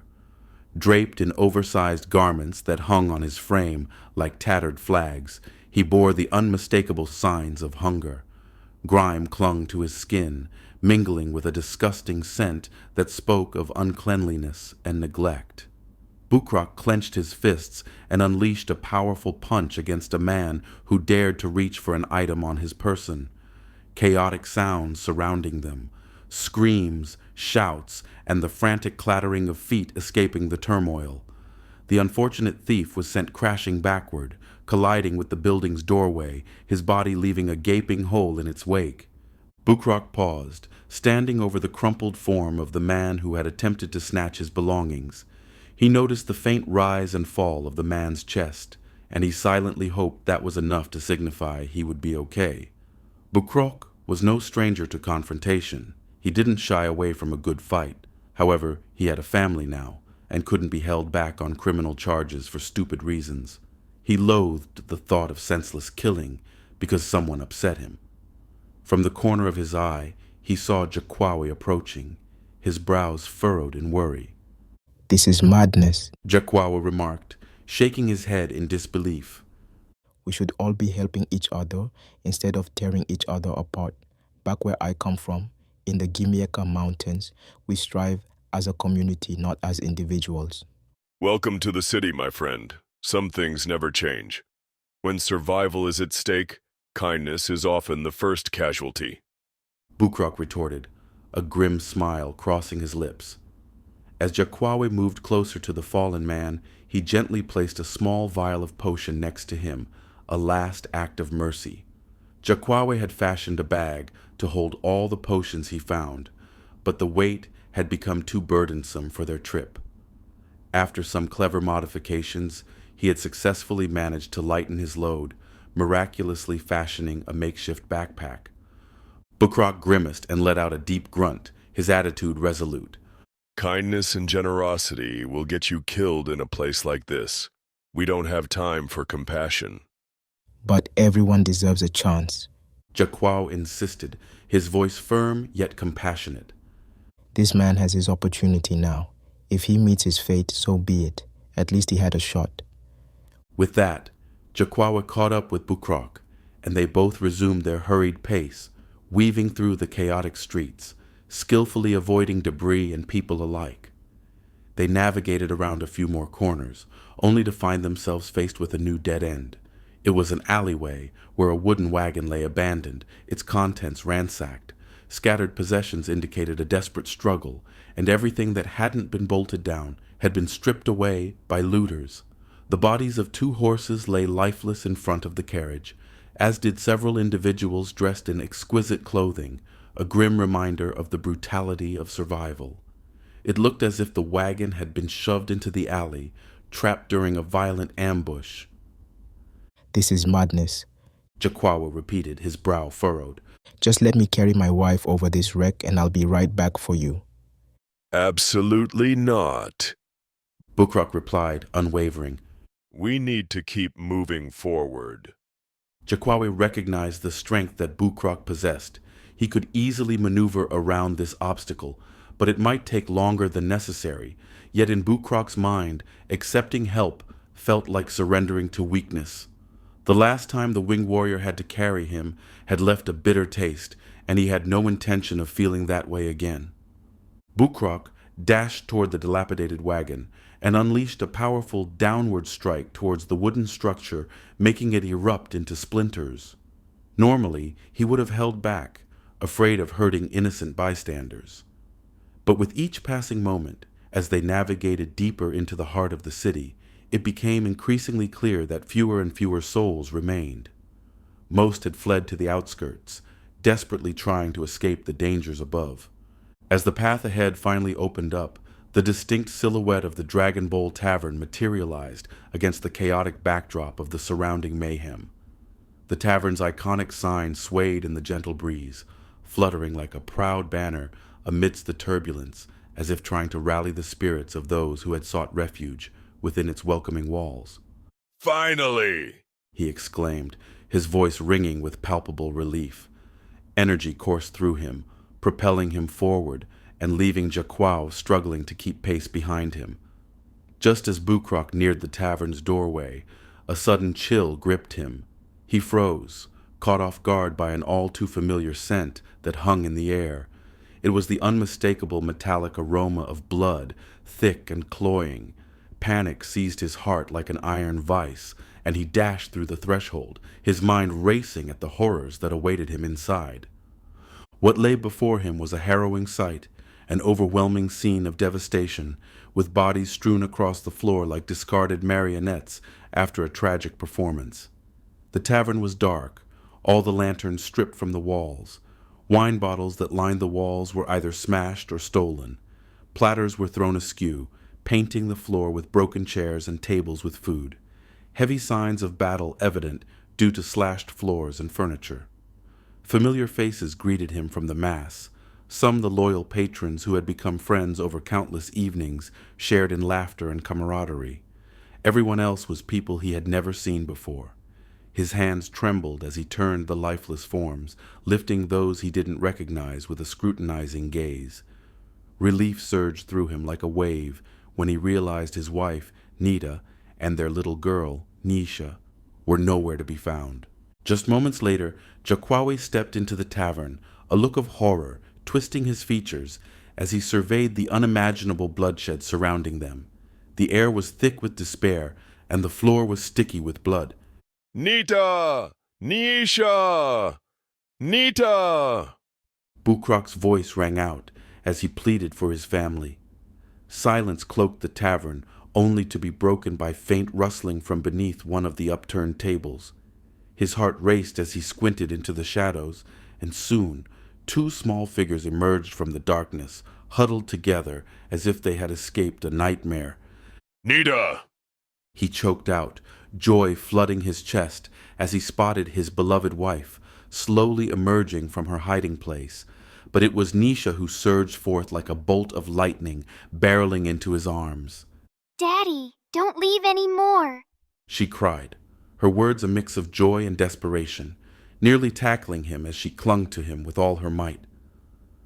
I wasn't gone that long, Bukrok said softly, rubbing her head in a soothing gesture, trying to chase away the fear that had taken root in her heart. But the weight of their separation was sharper than he had allowed himself to realize. Nita approached him, her eyes swelling with unshed tears. It was long enough for this to break loose, Nita said, gesturing to the room. As Nita cautiously made her way closer, the dim light in the darkly tinted room began to reveal more of the orc's features. The shadows danced around him, but even in the muted glow, she could see the battle-scarred face of Bukrok, and her breath caught in her throat. She gasped, her eyes widening in disbelief. Bukrok, what in the blazes happened to your face? Her voice was filled with a mix of concern and shock as she took in the sight before her. My face? Bukrok responded, his tone a blend of curiosity and confusion as he instinctively lifted a hand, running it over the rough surfaces of his cheeks and brow. Nita pointed toward his mouth. Your tusk is broken. The alarm in her voice heightened with each word. It puzzled her deeply that he seemed rather unfazed. Oh, that. Bukrok chuckled, a deep rumble of amusement echoing softly in the room. His expression bloomed into a grin that made light of the injury. From the corner, Nisha chimed in with an innocent tone. Yeah, Daddy, you look like me now. She playfully rubbed her palm across the front of her mouth where her tusk should be, a gesture that made Nita stifle a giggle despite the tense atmosphere. Bukrok's laughter boomed around them, and he bent down to scoop Nisha up into his muscular arms. Yeah, I guess I do, he replied warmly. He tickled her along the sides of her neck, evoking delightful squeals of laughter from his little girl. But then he straightened up and turned his attention back to Nita, the cheerful moment replaced by seriousness. Anyway, Bukrok continued with a slight sigh. My tusk? It broke off earlier during the fight. What fight? Nita asked, alarm bells ringing in her mind as she scanned him from head to toe, searching for any other signs of injury. Is that why you're back? Where's Nick? He's still up there fighting, Bukrok replied, his expression growing somber. Look, it's a long story, one best shared when I get you both to safety. But really, Nita, what exactly happened here? A heavy silence enveloped the room as Nita fixed her gaze beyond Bukrok, her thoughts drifting to darker memories. Greed and panic, she murmured, her voice low and distant. Her eyes stared into the void as if remembering the chaos that had unfurled like dark tendrils around them. What do you mean, greed and panic? Bukrok asked, a puzzled frown knitting his brows together. This place turned into a complete free-for-all. Nita's voice quivered as she spoke, the horror of the situation spilling from her lips. All kinds of people stormed in, looking to loot everything they could grab. We were fortunate. Some of our loyal patrons fought fiercely to protect us, but it wasn't enough to stop the tide. I had to take Nisha and hide, praying we wouldn't be found. Those poor souls fought bravely, and this place meant so much to them. They risked their lives for it. Once this is over, we'll give them a proper burial, Bukrok promised, his gaze scanning the grim room once more, a heavy sigh escaping from his lips. A small smile flickered across his face as he reminisced about the last decade, the blood, sweat, and tears he and Nita had poured into turning the tavern into something truly special. To them, it was everything. To others, it seemed to hold a deeper significance than he had ever realized. Suddenly, a loud crack of thunder rattled the air, reverberating through the tavern's splintered walls. Nisha jumped, instinctively seeking comfort in her father's strong embrace, and Nita followed suit, finding solace in his arms. Even Bukrok couldn't suppress a shiver as the sound echoed ominously around them. Jakwawe dashed to the doorway and looked up into the sky with amazement. It seems your friend just landed a big attack. Jakwawe exclaimed, noting the ominous gathering darkness overhead, with flashes of electricity flickering menacingly across the colossal eggshell. Come on, we've wasted too much time. We need to move, he urged, glancing back at Bukrok. I need to pack some things first, Nita insisted, her determination warring with the chaos around them as she tried to pull away from Bukrok's side. He gently tugged her back, but the tears building in her eyes told him that she was fighting the urge to break down. It's time to go, he said, maintaining his grip on her arm as he felt her panic rising. She started to flail slightly, desperation fueling her struggle. I have to get our pictures. I need to pack clothes. There's so much I can't leave behind. Nita's voice tinged with desperation as she pleaded for a moment longer. Nita. Bukrok's tone softened, yet remained firm. Whatever we've lost, we can make new. It's too dangerous here. We have to go. He wrapped his free arm around her, gently urging her away from the scene that had once been their sanctuary. As he began to walk forward, holding both his wife and daughter tightly, his heart ached for the tavern, the only home they had ever known, receding behind them like a fading echo. Nita cast a final glance back at the place that had been so full of life and laughter, now reduced to a hollow shell of sorrow. She would carry this moment with her, a painful memory etched into her soul forever. Chapter 7. Bukrok and his family, accompanied by Jakwawe, forged their way through the eerily empty streets of the city, the air thick with a sense of impending doom. The once bustling thoroughfare lay desolate, as if life had been drained from it overnight. A thunderous explosion suddenly echoed above, shaking the city below. A wave of heat descended, reminiscent of a scorching summer day, making sweat trickle down everyone's backs. Fear swept through the crowd like a swift breeze, especially among those who could see the chaos in the sky. Flames rained down around the city, resembling a scene from an apocalypse described in sacred texts. Thankfully, due to a protective yellow barrier, much of the fire was diverted, preventing even greater devastation. A few lingering souls, tired and disheartened, seemed to have surrendered to hopelessness, their eyes vacant, while the frenzied mobs that had once populated the streets were now gone without a trace. Almost everyone was trying to get out of the city, not wanting to be there once the dragon arrived. Some city guards could be seen trying to escape among the mobs. The West Gate was their target since it was the closest, the beacon of salvation that promised a way out. A challenge they had not anticipated, a wildfire, fierce and unyielding, roared to life. It crackled hungrily, sending fiery tendrils high into the sky, becoming a menacing barrier that barred their exit from the city. The once fragrant trees lining the outskirts of the West Gate were now ablaze, transformed into torches of despair, and the rapidly increasing crowds complicating their path. What's going on here? How did the fire escalate so quickly? Bukrock asked, his commanding voice momentarily piercing the confusion. A few people glanced his way, looks of uncertainty on their faces. It was clear they weren't expecting the question, and their thoughts were scrambling to comprehend the chaos around them. An elderly man, slightly hunched, approached Bukrock. He looked to be in his 70s, and was dressed in plain red and white attire, typical of a commoner. "The fire rained down without warning," he exclaimed, his voice tinged with a trembling trauma. "It was as if the heavens themselves conspired against us, raining fire down upon us. Before anyone realized what was happening, the flames had surrounded the city. Some onlookers have said the dragon is responsible. I've spoken with others.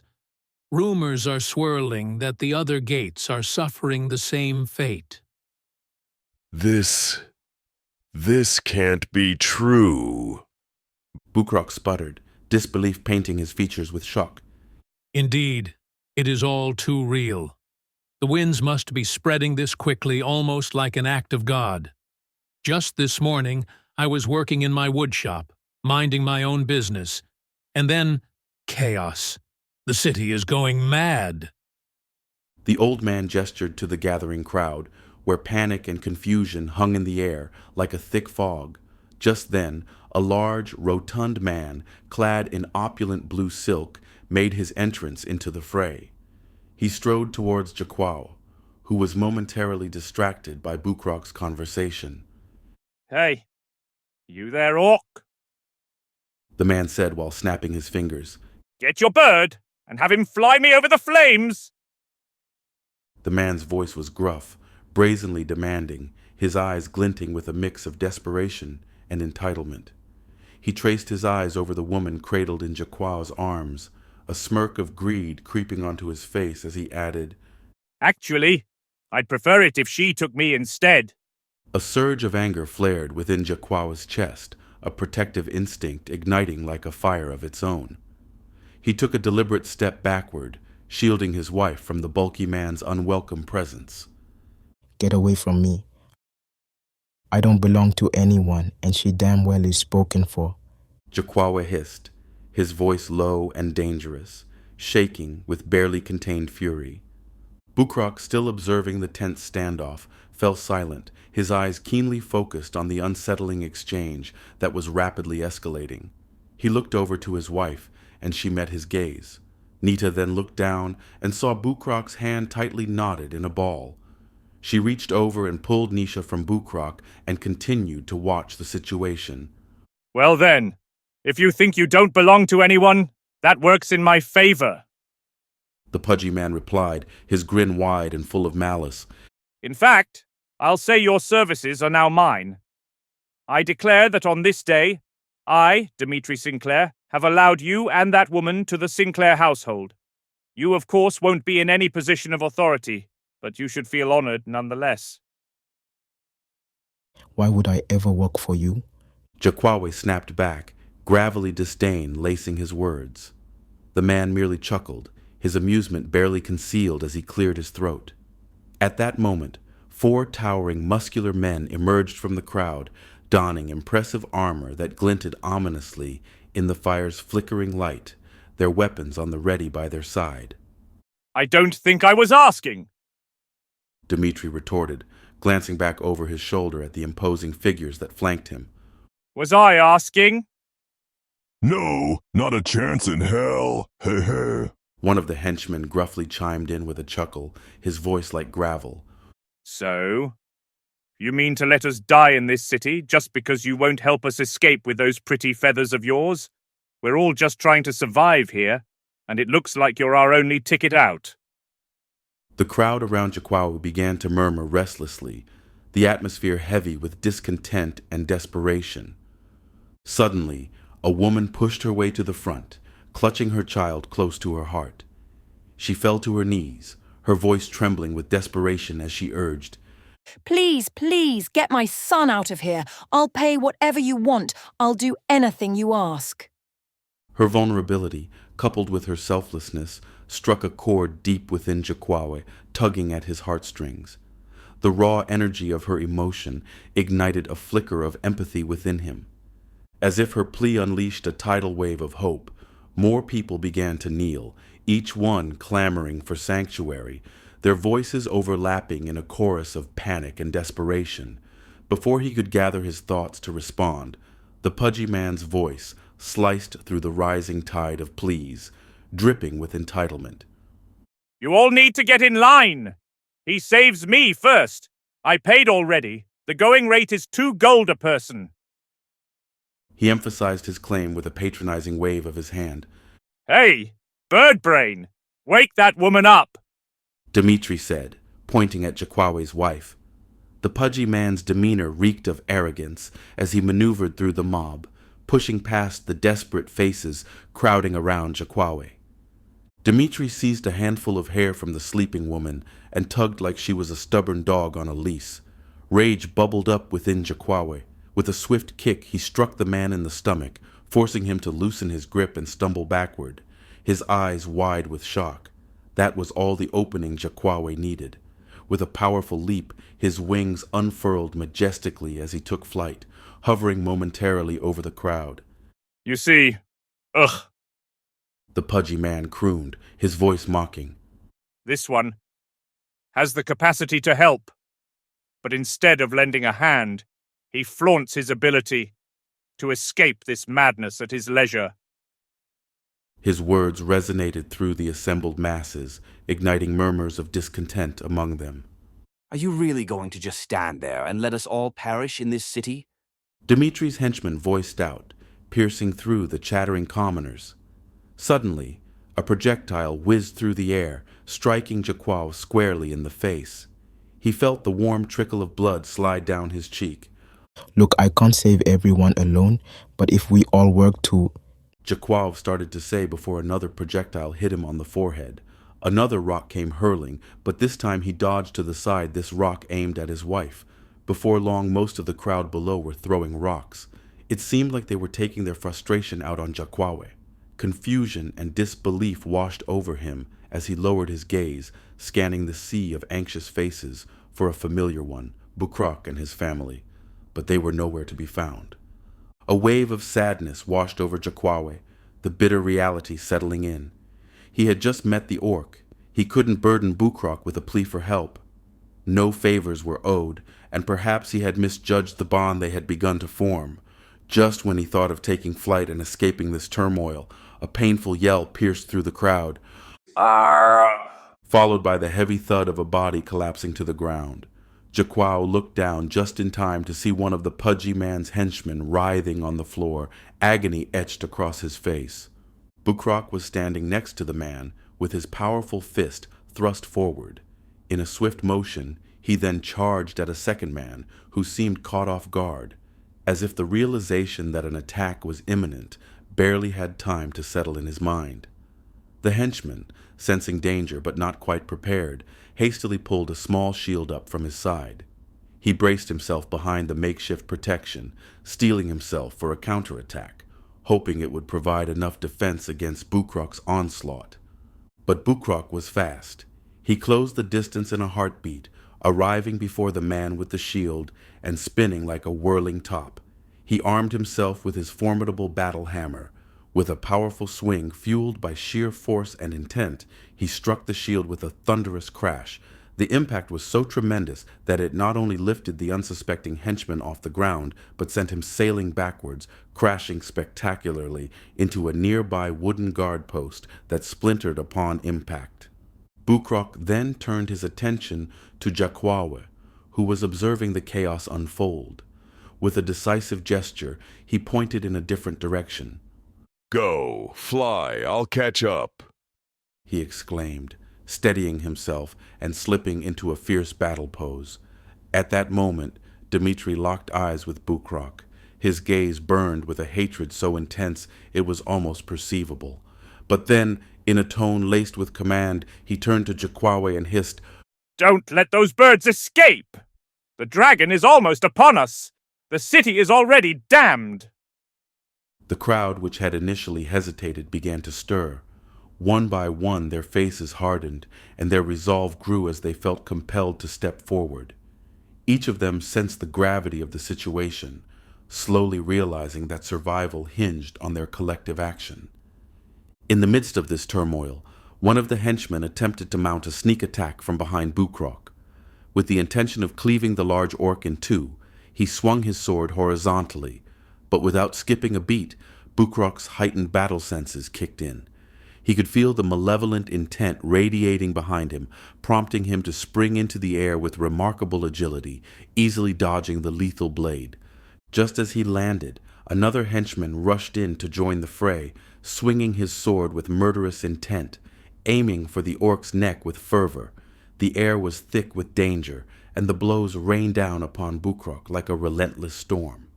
Yet the orc remained nimble as ever, swaying and dodging with an almost graceful precision, like a gentle breeze dancing between the aggressive strikes. His years of experience kicked into full motion. Meanwhile, Jakwawe was frantically searching for a way to assist, but was suddenly interrupted by a barrage of rocks, hurled by the increasingly agitated crowd. From somewhere in the mass, one man bellowed, frustration lacing his words. "Come down and help us." The anger in his voice was intense, echoing the sentiments of those around him. More people joined in, ducking down to gather stones, their frustration amplifying the tension in the air. "Every second you waste, a person could have been saved," another woman yelled, hurling yet another rock. "Arrogant bastard!" shouted a disembodied voice from the crowd, adding to all the noise. The multitude of voices began to blur together, creating an overwhelming tidal wave of anger and desperation that washed over Jakwawe. Dmitri couldn't help but smirk, relishing the sight of Jakwawe being pelted relentlessly by rocks. Feeling the weight of the crowd's fury bearing down on him, Jakwawe realized he had no choice but to retreat. He turned to fly away, but could still hear the uproar of shouting behind him, the dull thuds of stones impacting the walls. The stampede of frantic feet echoed in the air, chasing after him like a pack of mad dogs, each step a desperate bid for survival.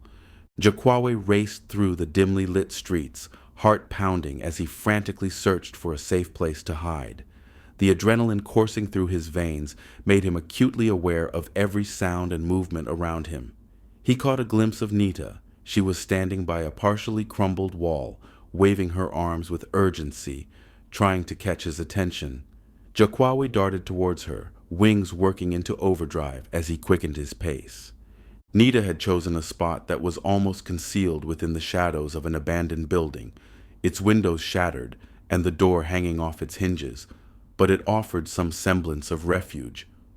As Jakwawe reached her, he noticed the mob of pursuers was still hot on their trail, a seething mass of faces driven by a primal instinct to hunt him down. Their shouts echoed through the alleyways, wild, chaotic, and utterly terrifying. Just when it seemed they were cornered, a deafening sound erupted from above, causing everyone to freeze. Glass shattered like thunder, causing silence to envelope everything, and for a fleeting moment it felt as if time had paused. Then, without warning, the ground beneath them began to tremble violently, an earthquake shaking the very foundations of their world. The horror of the moment intensified as people began to scream. Chaos reigned as everyone abandoned the chase to escape the terror.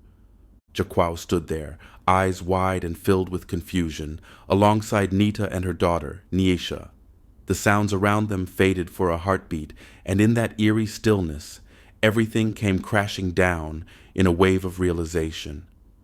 A low, guttural rumble reverberated through their chests, sending a chill down their spines.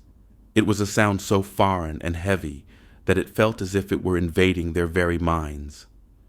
Then they heard it, a deep, resonant voice that was unfamiliar and taunting. Such fragile creatures. It boomed, the condescension weaving a sense of dread into the very air they breathed. Nita's thoughts spun like a whirlwind. The one thing that terrified her more than the chaos around them was the chilling thought of Nicholas, the only person she believed could save the city, being dead. A wave of overwhelming dread washed over her, stealing her breath and leaving her hyperventilating.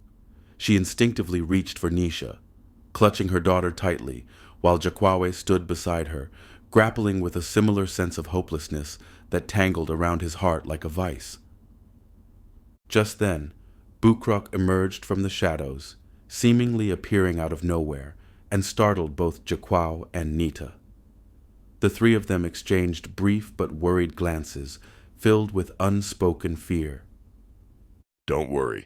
I'm going to get us out of here, Bukrok declared, his voice steady, as he reached out to gently rub his daughter's hair, a small gesture meant to reassure her amid the chaos.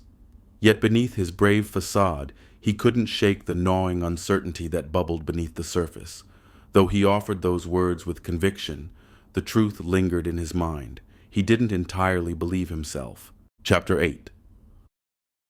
With a thunderous sound of glass breaking echoing through the air, the colossal dragon descended from the sky, its massive body crashing onto the ground with such force that shock waves rippled outwards, sending clouds of dust and debris spiraling like a storm around it. The nearby buildings, once sturdy structures of civilization, crumbled under the dragon's immense weight, their walls shattering with a violent crack, while lives were extinguished as if they were mere candles flickering in a breeze. Such fragile creatures. The dragon mused with a hint of amusement, lacing its deep, rumbling voice. It surveyed the chaos with an almost childlike glee, raking its razor-sharp claws across the ground before it, leaving deep gouges in the earth and snuffing out yet more lives with disturbing ease. It flicked its mighty tail, and another building exploded in a cloud of bricks and dust, collapsing like a child's sandcastle washed away by the tide.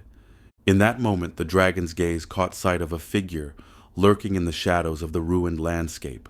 Not far off, barely concealed behind the rubble of a toppled structure, stood Bukrok, his body tense as he pressed against the wall. You! The dragon sneered, a wicked smile curling its lips. How are you still alive, I wonder? Bukrok, realizing he could no longer hide from such a menacing giant, straightened up and stepped into the open, adopting a battle stance that radiated a mix of bravery and dread. His muscles coiled as he focused intently on the dragon as beads of sweat trickled down his forehead. The dragon erupted into a fit of cackling laughter, its eyes scanning the remains of the building Bukrok had sheltered behind, teasingly taunting him. I wonder what you are hiding over there. It croaked ominously, tilting its massive head upward, its maw glowing with a fierce purple energy that made Bukrok's heart race with fear. Get out from over there. Dodge. Bukrok bellowed, adrenaline coursed through him, every nerve in his body alight with anticipation. The dragon's mouth opened wide, and a blinding beam of purple light shot forth, engulfing everything in its path. In that instant, Two figures sprang into action, darting from the collapsing ruins just in time. The wicked beam obliterated the building, swiftly followed by a chain reaction that annihilated the next 50 structures, sending tremors rattling through the ground and an ear-splitting explosion ringing in the air. Cries of terror and desperation from onlookers echoed around. Among the fleeing figures was Nita, her face etched with panic, clinging tightly to her daughter's small form as she sprinted. Beside her, Jaquao held onto his wife securely in his arms. He shot upward into the sky. The dragon snorted disdainfully at Jaquao's escape attempt, and in an instant, the Alophrian found his ascent halted.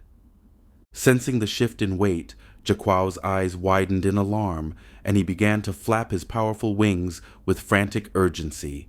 He could only manage to move a few inches before an invisible force snagged him. It was the dragon's gravity magic that sent him plummeting from the sky. He held on to his wife, bracing for the inevitable impact. With a bone-jarring crash, they collided with the ground, the earth trembling beneath the force of their descent. Dust and debris rose in a cloud around them, while the dragon watched, its cruel laughter filling the air once more.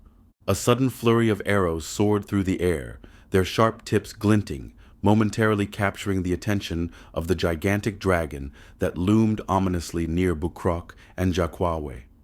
The arrows rained down upon the formidable beast, bouncing off its thick, shimmering scales like raindrops hitting a mighty river, leaving only faint impressions behind. With a disdainful flick of its reptilian eyes, the dragon turned, fixing its gaze on the brave but small assemblage of soldiers gathered below, 4 distinct groups of warriors, each no more than 100 strong. The expressions on their faces were a kaleidoscope of emotions, a tapestry woven from the threads of fear and fury. Some soldiers were gripped by an icy terror, their knuckles white and strained as they clutched their bows so tightly that it seemed their fingers might draw blood.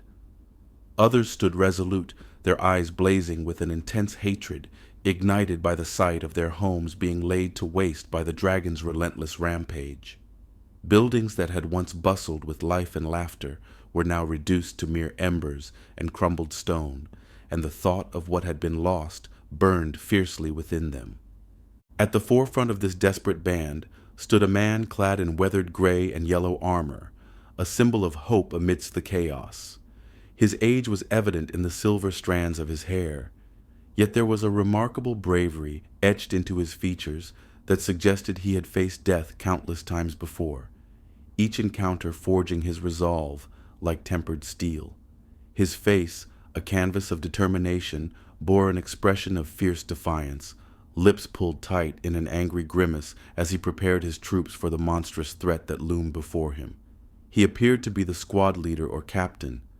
As the dragon snorted, a deep rumble reverberated through the air. It reared its massive head back, revealing a maw that glowed with a sinister purple light, crackling with malicious energy, and foreshadowing the devastation that was about to unfold. "Mage's front line, block!"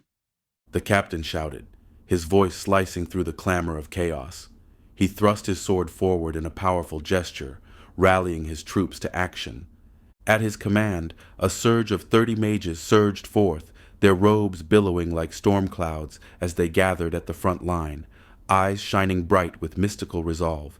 They began to chant, their voices weaving together in a rhythmic synergy, creating an aura of power that pulsed in the air around them.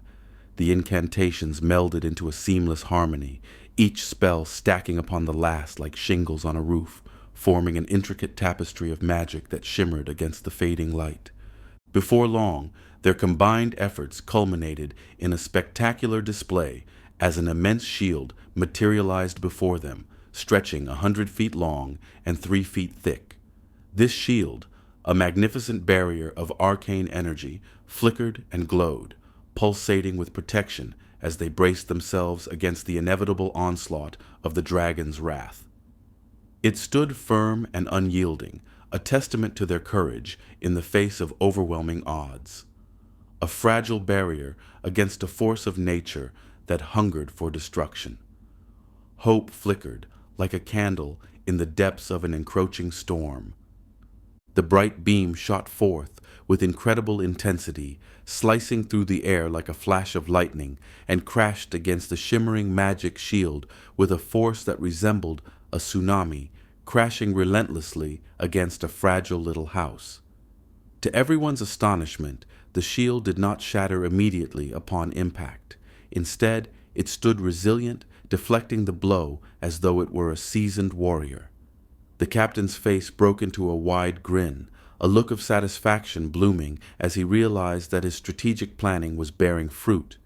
The shield was ingeniously crafted in an arrow formation, expertly designed to deflect the dragon's powerful breath attack rather than absorb it head-on. Clever little mortals, it remarked, dripping condescension with each syllable. Its sharp eyes glinted with surprise. It had expected the soldiers to be obliterated by its destructive assault, yet there they stood, resolute, defiant, and unharmed. However, the devastation did not end there. As the vicious breath attack rebounded outward, it carved a swath of destruction through the city. Buildings and structures crumbled in both directions along the paths of the deflected force, their walls exploding in chaotic splinters. The destruction stretched beyond the confines of the city walls, dismantling everything in its wake with alarming ease, including the burning tree line. Jaquao struggled to rise, his arms feeling as heavy as lead weights strapped to his limbs. It was an uphill battle, primarily because his muscles were screaming in protest from the sheer exhaustion of carrying his beloved wife to safety. Yet he was fueled by an undeniable instinct. He had no choice but to keep going. He could not allow himself to succumb to despair, not when so much was at stake. The dragon took notice of this and soon ignored the constant arrows that bounced off its scales harmlessly. Do you really wish to fly that bad? The voice of the dragon sneered, dripping with condescension, while its massive wings flapped rhythmically, sending ripples of wind cascading around them. Jaquawe glared defiantly at the beast. Yeah, I want to fly, to get away from you, but it seems that's not enough anymore. Finally managing to summon the strength to stand on his own 2 feet. The dragon turned its head, eyeing the surrounding city engulfed in flames. Smoke billowed upward in dark clouds, and the screams of panicked citizens filled the air. Most were cowering in corners or hiding places, trying to escape the horror that unfolded, except Bukrok, who had a fierce expression, positioned protectively in front of his woman and child. Jaquao's heart filled with admiration for the orc's bravery, even in the face of such terror. The dragon then turned to the soldiers who felt a wave of terror wash over them, their hearts pounding in their chests as they took in the catastrophic devastation that surrounded them, a stark reminder of the dragon's overwhelming power, a flicker of despair at the sheer scale of destruction that loomed just a breath away. The dragon twisted its head back to Jaquao, its eyes gleaming with a twisted sense of joy. No, I think that sounds like a splendid idea. You know what? Why don't we all fly? The way it articulated those words sent a shiver down Jaquao's spine. What was this monstrous creature plotting? Before Jaquao had a moment to unravel the meaning of the dragon's taunt, the air around him shifted alarmingly. Suddenly, his burden felt lighter. A peculiar weightlessness overtook him, and before he could register what was happening, he realized he was no longer standing on solid ground. He was floating several inches above it. Panic clawed at his chest as he glanced around, desperate to understand this strange turn of events. To his shock, he saw his sleeping wife suspended in midair, alongside Bukrok's family, all of them levitating just as he was. Confusion darkened Jaquawe's expression, and he shot a quick look back at the dragon, whose face was twisted into a grin of pure delight, the creature's sinister laughter echoing around him like a sinister chorus. Let's all take to the sky, the dragon declared with unrestrained glee, flapping its immense wings once more. A powerful gust of wind erupted from its wings, lifting everyone higher and higher, not just Jaquawe and those from his immediate circle, but seemingly the entire city. As they ascended, Jaquawe's heart raced with a mix of awe and fear. He glanced up, and dread filled his chest as he spotted a colossal rift in the sky, its ominous colors swirling together in a chaotic dance of distress. His mind raced as he absorbed the nightmarish sight. People, animals, dogs, cats were all floating toward the rift that promised nothing but calamity. In horror, Jaquao's gaze fell downwards, his heart sinking as he recognized the dragon's purposeful movements. It swooped around the floating chaos like a ruthless predator, plucking people from the crowds below and tossing them playfully towards the rift, all the while laughing maniacally. The ease with which it toyed with lives sent a tremor of panic through Jaquawe. Suddenly, the dragon honed in on Bukrok, extending one clawed hand toward him. The stout orc swung his mighty hammer at the dragon in desperate retaliation, but just as the weapon whistled through the air, the dragon stopped in its tracks. A look of confusion washed over Bukrok's face as he instinctively turned his attention back to the chaos. A terrible scream broke through the fray, and time seemed to slow as he realized Nita and his daughter were no longer ascending. They were plummeting. The ground below loomed closer with every second, their descent accelerating in horrific silence. No! Bukrok roared, an anguished cry that reverberated in the air, his face a mask of fury and desperation. The dragon hovered in front of him, its eyes narrowed with delight as it reveled in the orc's turmoil. Beg for me to save them, it taunted. What? Bukrok stammered, grappling with anger and confusion. No, You heard me, mortal. The dragon chirped, its voice dripping with mockery. Beg for me to save them. Bukrok's mind raced. The screams of the masses compounded his struggle to focus. Suspended in the air like a helpless infant, he felt his stomach drop as he watched his family hurtle closer to the ground, the distance between them and disaster dwindling. Gritting his teeth, he stared scornfully at the dragon, the weight of his pleas choking him. Please, spare my family. Each word extracted a painful toll from his resolve. I'm sorry, mortal. Maybe it's the years getting to me. I couldn't hear you. Could you speak up? The dragon's tone dripped with condescension, the sinister smile widening. Panic bubbled in Bukrok's chest as he glanced downward. Nita and Nisha were still falling, their screams piercing through the chaos, and he felt every ounce of desperation clawing at his insides. Please, spare my family. Please. Bukrok cried out, a desperate plea that echoed around him. Oh, you can't say that Yorntinak, the Hope Devourer, isn't merciful. The dragon intoned smoothly, feigning a sense of a noble spirit. Just when Bukrok dared to entertain the notion that perhaps, just maybe, the fiend would acquiesce and allow his family to be saved, the last words pierced through his thoughts like an ice dagger. Hope. Devourer. He echoed, the pieces falling into place in a dreadful realization. A mocking chuckle erupted from the dragon, and Bukrok turned his gaze downward, just in time to see Nita and Nyesha being whisked upward once more, pulled back into the air as if by an unseen force. They soared past him, screams of terror escaping their lips, and despite Bukrok's frantic attempts to reach out, they vanished into the gaping maw of the rift, their shrieks fading into the abyss. Despair gripped him as he was left suspended in a sea of panicking souls. Burning rage consumed Bukrok, turning him into a whirlwind of fury, practically frothing at the mouth with helpless frustration as he raged against the loss of his family. The landscape around him faded from view, overtaken by the singular focus of his grief. Nita! Nyesha! His voice, raw and filled with unrestrained sorrow, reverberated through the chilling air, a haunting testament to his loss. The dragon, reveling in this emotional torment, watched with malicious glee as if feasting on Bukrok's pain. Chapter 9. As Nicholas approached the outskirts of the city, an overwhelming dread gripped his heart. The once vibrant city of Thesian, known for its melting pot of culture and lively streets, now stood as a haunting shadow of its former self. A sense of despair wrapped around him like a thick fog as he took in the harrowing spectacle before his eyes. Buildings that had once welcomed weary travelers and were now reduced to smoldering ruins, their charred remains standing like weary sentinels against the backdrop of an apocalyptic nightmare. Flames licked hungrily at the remnants of civilization, casting ghostly shadows that danced wildly on the ground.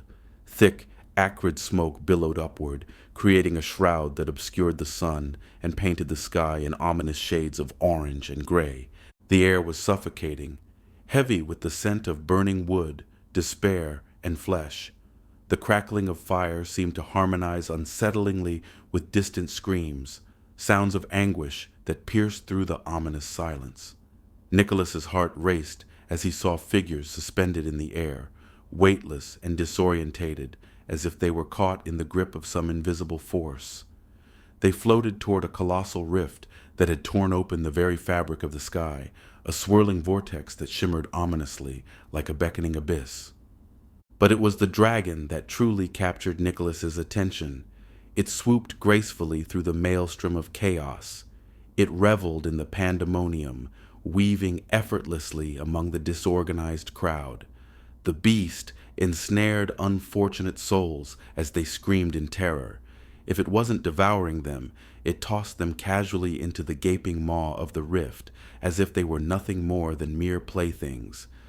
As Nicholas hovered mid-air, his keen eyes scanning the chaotic landscape in front of him, a familiar figure suddenly caught his attention. It was Bukrock. He drifted through the air, filled with a chilling intent, his body trembling with unsettling energy. His gaze was locked onto the enormous rift. Nicholas couldn't comprehend why Bukrock seemed so engrossed by the ominous tear above, when there was a threatening dragon looming directly in front of him, its presence powerful and intimidating. The dragon came over to Bukrock and hovered effortlessly in the air, with a satisfied smirk that danced across its lips. Nicholas continued his advance, but he felt the weight of fatigue pulling him down. His mana reserves were dwindling, forcing him to glide at a sluggish pace. He could harness the staff's energy solely for crafting spells, but it couldn't sustain him physically. Each spell Nicholas conjured demanded he invest a portion of his own mana to blend with the staff's power. The immense mana he had to expend just to survive the dragon's devastating attack nearly left him completely drained. As Nicholas drew closer, a palpable surge of mana surged in the atmosphere. The dragon's sharp instincts kicked in. It pivoted its massive head, its gaze narrowing on those who dared to challenge its sovereign presence. Directly behind it, an older man clad in weathered gray and yellow armor that could be seen through the gray sky. His steely demeanor contrasted sharply with the palpable panic rippling through the ranks of soldiers and civilians clad in blue and gold cloaks around him. With a voice that resonated like thunder, the man rallied his troops. "We have a sacred duty to our country and our lord. Mages, unleash everything you have on that overgrown lizard." His words ignited a fire in the hearts of those around him, and the wave of magic began to gather faster in response. However, the dragon's response was one of blatant irritation. A growl, low and rumbling, emanated from deep within its throat, sending shivers down Nicholas's spine. The cloaked figures burst into action, their movements pulsating with vibrant colors as they summoned arcane energies that crackled and sparked menacingly in the air. The dragon watched them with an air of apathy, as if dismissing them as mere insects at its feet. "Fire!" The captain roared, voice rising above the clamor of chanting, as he directed his soldiers like a conductor, leading an orchestra into a climactic battle. In tandem, the mages behind him unleashed a blinding torrent of magical projectiles. Beams of energy and swirling orbs hurled forth like a tsunami. The air was thick with tension, a maelstrom of colors illuminating the dark sky, each pulse a declaration of defiance against a creature that seemed to defy the very laws of nature. He stood as a silent observer, searching for a chink in the dragon's impenetrable armor, hoping to reveal a hidden vulnerability. Perhaps this overwhelming barrage was their one chance to break through the creature's defenses. An array of magical strikes rained down upon the beast, each attack relentless and precise. Blinding bursts of energy rained like shooting stars, pummeling into the dragon's scales without mercy. To the uninformed onlookers, the spectacle was nothing short of mesmerizing. The dazzling display of power filled the hearts of even the most steadfast warriors with awe. But for Nicholas, what began as wonder quickly twisted into a spiraling confusion, his eyes widening in horror as a more sinister truth unfolded before him. At first glance, the magical onslaught appeared devastating, each potent blast seemingly slamming into the dragon with unyielding strength. Yet, as Nicholas continued to observe, an unfathomable realization dawned on him, chilling him to the core. The creature was not floundering beneath the barrage. Instead, it acted as a colossal vortex, methodically siphoning the torrents of magic into itself with an insatiable appetite. Each fiery blast and crackling bolt of energy vanished into the dragon's depths, as if the creature were not just withstanding the attack, but feasting off it, drawing strength from the very essence of the mages united against it. The horrifying truth settled into the marrow of Nicholas's bones with icy clarity. This dragon was feeding on their mana, its scales, once translucent and barely tinted, now deepening into a foreboding black, an ominous harbinger of growing power. With every desperate strike launched at it, the creature grew mightier and more invincible, its form swelling with the energy it consumed, a being composed of pure mana, an unholy fusion of magic and malice. Yet, amid the despair that threatened to consume him, a flicker of hope ignited within Nicholas's heart. He saw the path forward now laid out before him, the intricate puzzle that was waiting to be deciphered. Now with this new phone information and the moment of clarity, he understood how to defeat this monstrous foe. It was a revelation that surged through him, intertwining with the very magic that danced around. If they could not overpower it with brute force, perhaps they could turn its insatiable hunger against it, weaving their magic like a net around this beast of boundless gluttony. Just then, as he wrestled with his thoughts, a birdfolk demi-human swooped toward him, bow in hand.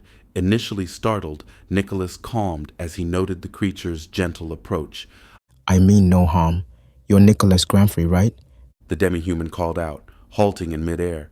That would be correct, Nicholas replied, rifling through his memory to place this newcomer. You were the one who assisted Bukrok, correct? A spark of recognition briefly illuminated the demi-human's face, and he inclined his head in acknowledgement. I am Jaquao Bloom. It's a relief to see you safe and sound. Please tell me you have a plan to end this madness. Nicholas's demeanor faded as he pondered their predicament. I do, but I need a bit of time to gather more mana. Jaquawa's face lit up with excitement at this news, and he eagerly began digging through his backpack. However, his enthusiasm quickly turned to despair as he opened it. Shattered glasses and a murky gray liquid pooled at the bag's bottom. These were potions and vials, all damaged by the dragon. I didn't realize it until just now. Jaquao lamented, his tone heavy with regret. Nicholas glanced at the dismal liquid with sheer revulsion. Reluctantly, he extended his hand and nodded to Jaquao.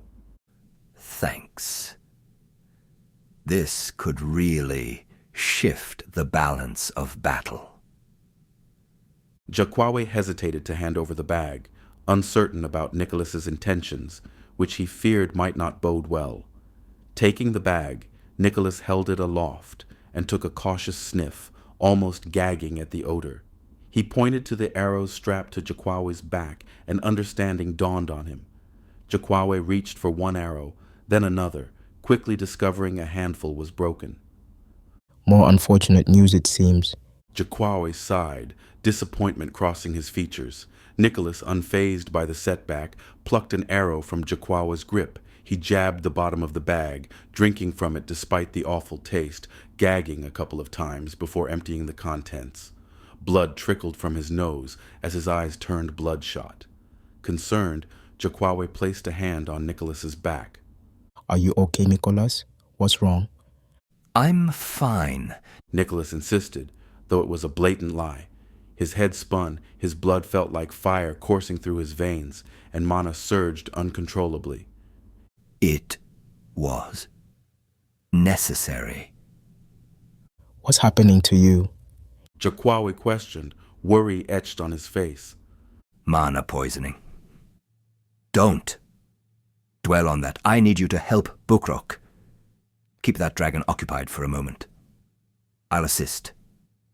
As soon as I can. Think. You can manage that? Jakwawi looked at the dragon still being bombarded with spells, a nagging concern in his mind, but he felt it was beyond his grasp. Turning back to Nicholas, he nodded. A gentle smile crossed Nicholas's face, which was quickly ruined by a cough that brought up blood. Jakwawi instinctively reached out to help, only for Nicholas to wave him off. Go! Nicholas urged, still coughing up blood. Jakwaw hesitated but ultimately took off flying. Nicholas redirected his focus to the mages, who were tirelessly casting spells. Nicholas looked up and saw more and more people being sucked into the rift. I need to hurry, he whispered to himself. Siliviala, Nicholas chanted. As he cast the spell, his body shimmered and became invisible.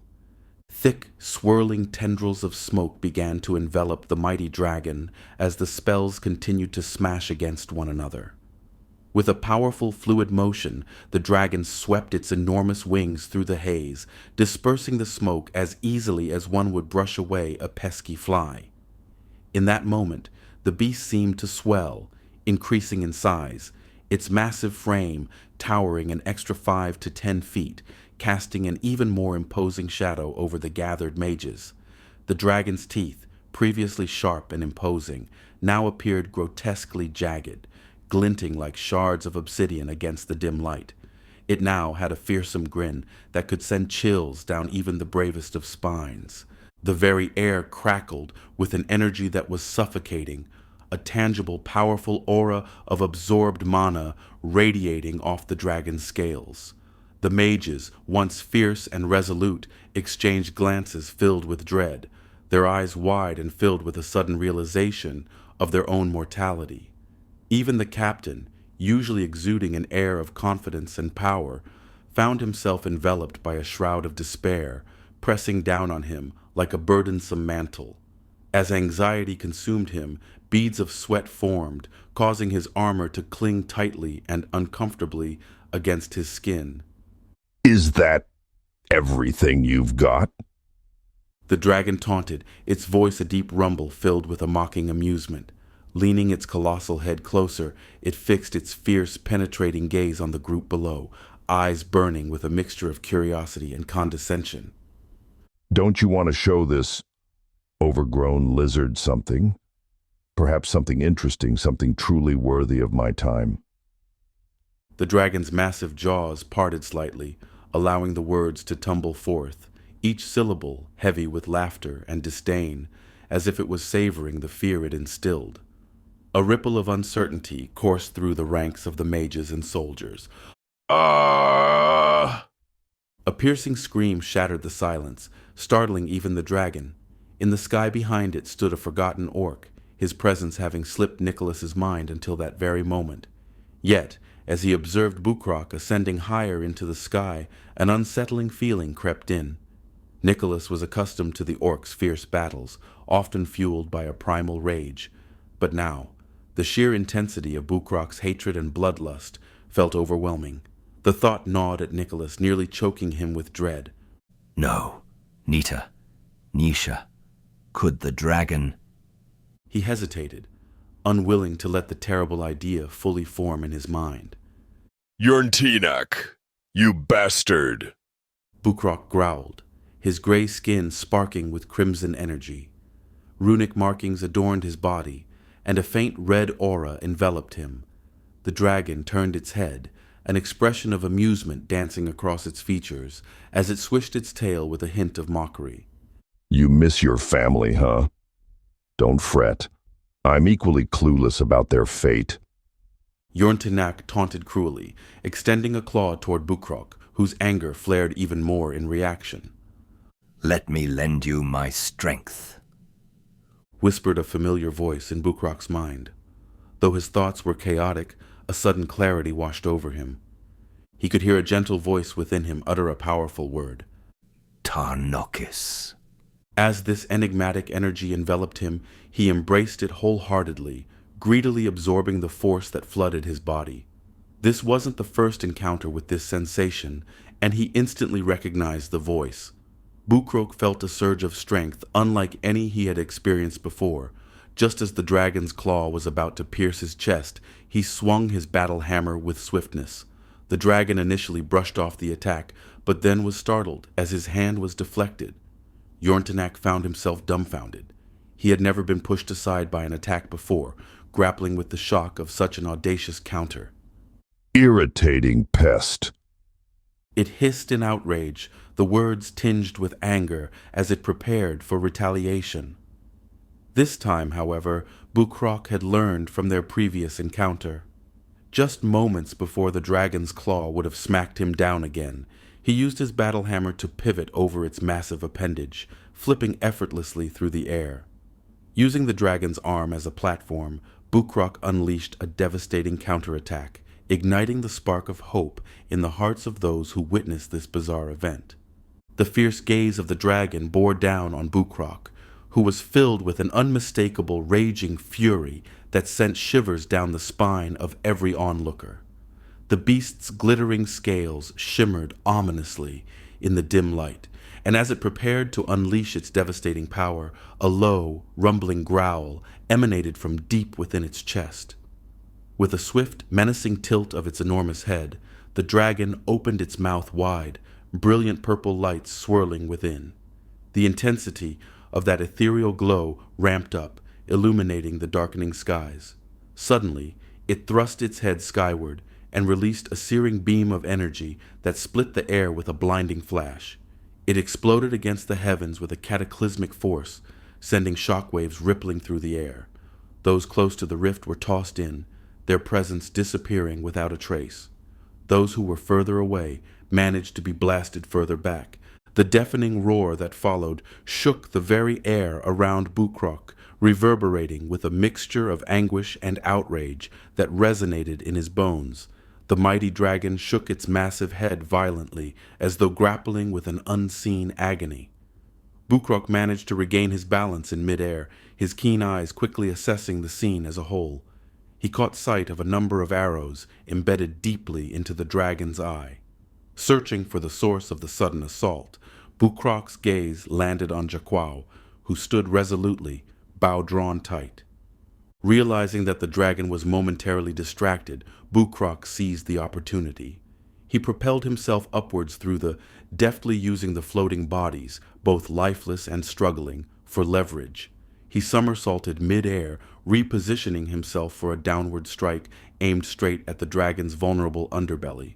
The impact was solid, causing the mighty creature to double over and emit a guttural growl that echoed like thunder. It was a sound laced with both fury and pain. With astonishing might and a primal roar of his own, Bukrok raised his formidable hammer high, delivering a powerful upward strike that caught the dragon off guard. Its colossal head was sent reeling backward. The creature wailed in sheer disbelief, taken aback by this audacious display of defiance. It was a sensation that had never crossed its ancient mind, this mere orc daring to challenge its dominance. The dragon glared down at Bukrok and hissed in a voice that dripped with venom, "What the hell kind of creature are you?" "What am I?" Bukrok snarled back, his teeth clenched so tightly that the sound echoed like cracking stone against stone, the rage in his voice swelling as he declared, "I am a father." With that fervent proclamation, he hurled his hammer straight at the dragon's face, a fierce projectile fueled by the weight of his emotional resolve. The beast recoiled, its massive frame swaying as Bukrok launched himself after the hammer, grasping it mid-air, spinning like a whirlwind as he propelled it once more towards the dragon's wing. As the hammer connected, the dragon began to plummet, its fury turning into alarm. It clawed at the air and snatched Bukrok in its gargantuan grasp. The orc strained against the weight of the monster's grip, his primal rage intensified. With all strength summoned, he raised both his arms and smashed his fist down onto the dragon's claw, a fierce strike that freed him from captivity. In one fluid motion, he propelled himself towards the dragon's face once more, snatching his hammer as it fell alongside him, instinctively preparing for the next confrontation. But the dragon was not finished. It snapped its fearsome maw at Bukrok, frothing at the mouth with rage and desperation. The orc acted swiftly, kicking the dragon's chin upward with a surge of raw power before launching his hammer again, aiming directly for the dragon's neck. The impact landed solidly, causing the creature's face. "I am a husband!" Bukrok screamed as the dragon choked, being caught off guard by Bukrok's relentless assault. Defiance still glinted fiercely in its eyes, despite the pain, mixed now with a deep-seated rage that thundered through its mighty form. In a swift motion it spun its huge body around, aiming to smack Bukrok away with its powerful tail.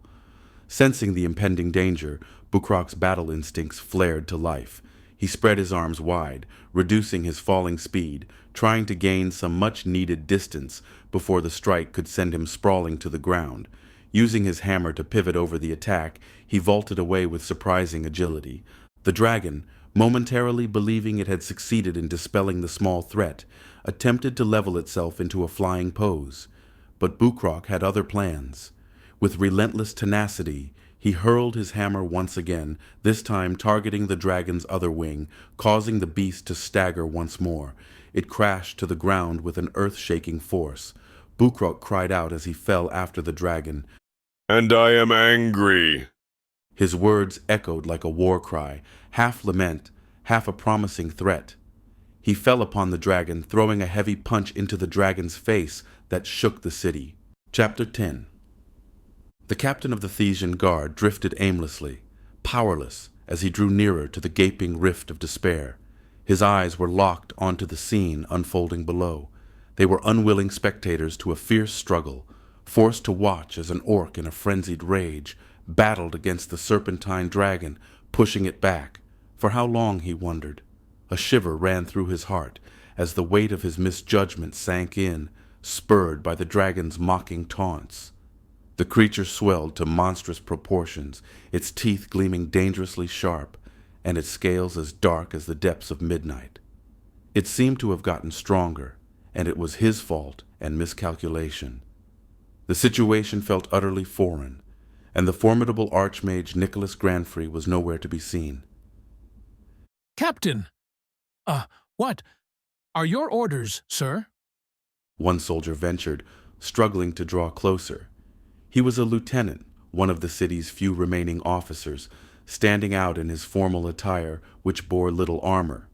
The captain, in contrast, was a different breed. His garb was meant to shine with badges of honor and elegance, yet his heart belonged to the battlefield, a place that never truly left his spirit.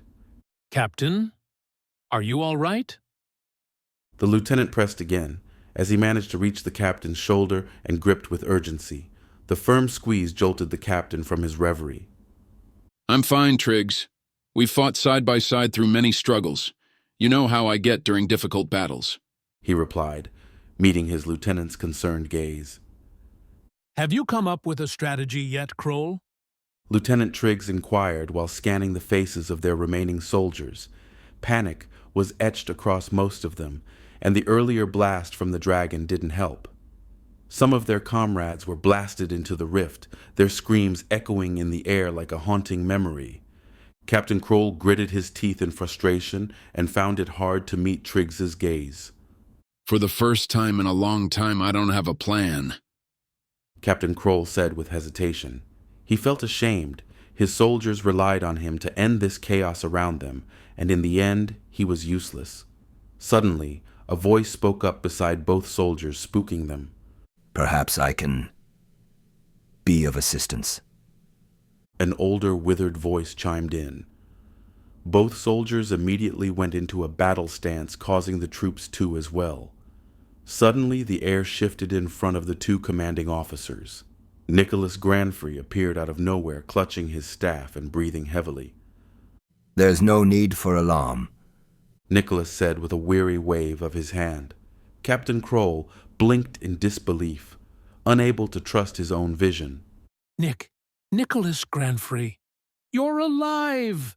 Lieutenant Triggs exclaimed, his voice brimming with joy. A wave of exhilaration washed over the squad of soldiers behind him, their arms and swords raised in jubilant celebration at their lieutenant's words. A flicker of hope ignited in the hearts of all who listened. Captain Kroll extended his arm, palm open and flat, signaling for silence among his troops. Instantly, the cheers subsided, and the crowd stood ready, attentive to their commander's voice. I can't fathom how you made it through, but I'm grateful you did. A scout observing the earlier aerial battle reported seeing you get struck down by the dragon. I was indeed hit. That's partly why I'm in this state now, but that's not the pressing matter at hand. I need your assistance to expel this dragon from our world. Nicholas turned to face the rest of the soldiers. I require everyone's strength to save our fellow citizens and protect our realm. The soldiers exchanged glances with one another, each half expecting to anticipate Nicholas's next words, but no one dared to interrupt his heartfelt plea. How are we going to help in this condition? Captain Kroll asked, pointing to his floating squad of soldiers drifting in different directions. No need to fret about that. Bukrok must have disrupted the dragon's focus, causing the spell to wear off. As we speak, it's getting weaker by the second. The landing part might be an issue, but at the rate the spell is fading worse, case might be a broken bone. As Nicholas said that, everyone around could see they started falling at a slow rate. The soldiers' faces lit up with delight. So, how are we to help someone as powerful as you? Lieutenant Triggs asked as he looked at his sword. We barely feel like we did anything to the dragon with our barrage of arrows and spells. This dragon is unlike anything we have ever encountered or fought before, Nicholas said as he began floating closer to the soldiers. Traditional means won't do in this battle. Captain Kroll, I'm sure you already noticed what your little attack did to the dragon. Kroll grimaced as he thought to himself. Nicholas turned to the rest of the soldiers and raised his voice. We have one chance to expel the dragon before it fully anchors itself to this world. Kroll nodded gravely, his expression a storm of concern as he took a moment to absorb the varied reactions from his soldiers. As he scanned the faces before him, he was struck by the contrast of feeling present. Many stood tall, shoulders back, radiating a fierce resolve and determination, while others seemed almost blank, their eyes wide and uncomprehending, as if caught in the midst of a daunting nightmare they could hardly fathom. It was a moment heavy with the weight of their shared fate. Then tell us, what is it that you require from us? He asked, his voice steady, despite the turmoil of emotion brewing within. Nicholas surveyed the remaining fragments of their small army. Half of the mages will concentrate their powers on reversing the mana flowing from that rift, he announced decisively, a spark of conviction igniting in his chest. We need to trigger a pulling reaction. Even now, I can feel our world's mana becoming dangerously saturated with wild energy, a chaotic force that could spell doom for us all. Meanwhile, the other half of our mages will be tasked with maintaining distractions for the beast, launching random magical assaults to keep it momentarily confused. Kroll's eyes widened in disbelief as the ominous implications of Nicholas's plan settled in. And what do you propose for my soldiers? Do you expect us to charge out and meet our doom? That creature grows stronger with every ounce of mana it consumes. His fierce gaze bore into Nicholas, his grip tightening around the hilt of his sword as if drawing strength from it. Nicholas met his gaze, his voice tinged with the weight of grim acceptance. It is a grim sacrifice. I won't pretend otherwise. I need your men to engage the dragon on the ground, to keep its attention fixed on them. It can't know of our plan till the trap is set. His heart felt leaden as he continued. I won't sugarcoat it. This is less an offense and more a desperate suicidal charge. The time they can buy us will be our lifeline, the key to pulling off something of this magnitude. The mages need all the time they can muster to make this work. Captain Kroll held Nicholas's gaze, searching for any flicker of deceit, but he found only hard, unyielding truth reflected back at him. He felt a sickening churn in his stomach, but also an undeniable pull of loyalty to the men who had stood beside him through countless trials. Just then, Lieutenant Triggs broke the heavy silence. So, essentially, you're expecting us to serve as cannon fodder for this mission? His voice carried an edge of bitter disbelief. Nicholas paused for a moment, letting the heavy silence settle like a shroud over the gathering. Murmurs began to ripple through the ranks of soldiers, a range of tones and questions mingling in the charged atmosphere. Yet a singular haunting truth emerged from the chaotic murmurs, a notion shared among all living beings. No one desires to willingly trespass into the jaws of death. Turning back to his men, Captain Kroll raised his voice, cutting through the rising tide of uncertainty. Take a moment to reflect on the creature we face, he commanded, his tone imbued with a seriousness that drew the attention of every soldier. This is an apex predator, superior in its magic, a being with no equal in our world. We stand at a precipice, the opportunity to become the heroes of our country, our families, and one we ourselves believe we truly are. You are the defensive wall against a force that could usher in the apocalypse. Hold your heads high. Take pride in knowing you are standing against a ravenous beast that seeks to devour our world. With a fierce emphasis, Kroll raised his sword high above his head, the glint of metal reflecting the dim light around them as a symbol of defiance.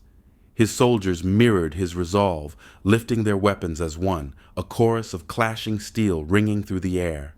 In that galvanizing moment, Nicholas felt a surge of hope, a glimmer of possibility that they might just have a fighting chance. Just then, the spell they were under began to fade at long last, and one by one, the soldiers began to drop towards the ground. A wave of relief washed over them as they realized, somewhat fortuitously, that they were only about 10 feet away from solid ground. Every one of the soldiers knew in their hearts it was now time to take back the city. In the distance, Bukrok resembled a ferocious creature on a rampage.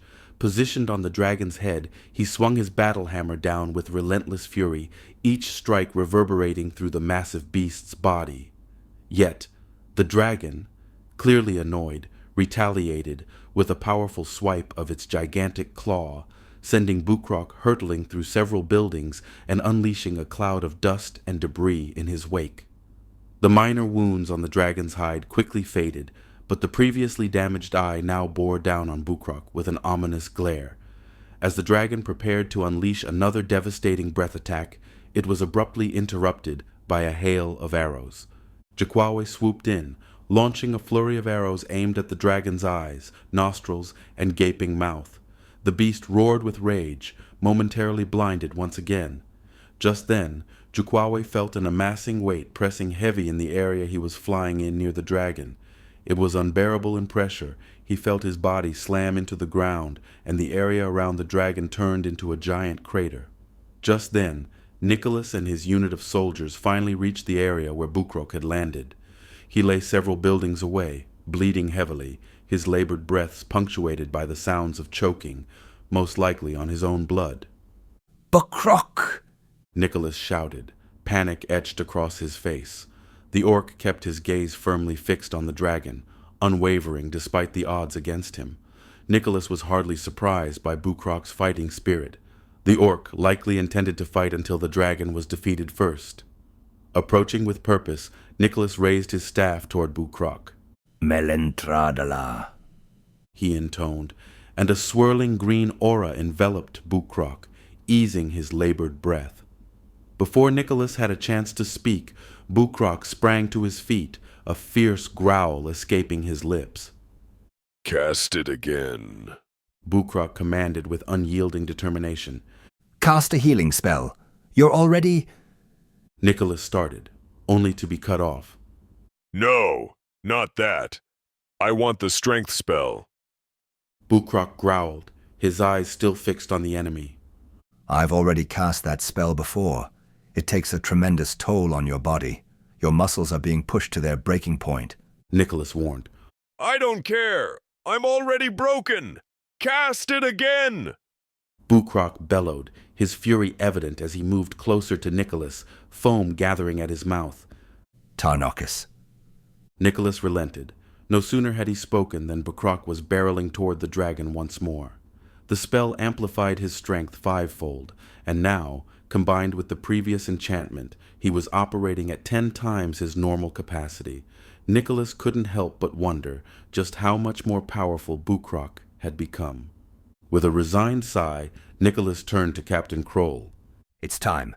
Kroll, lead your men and support them. Good luck.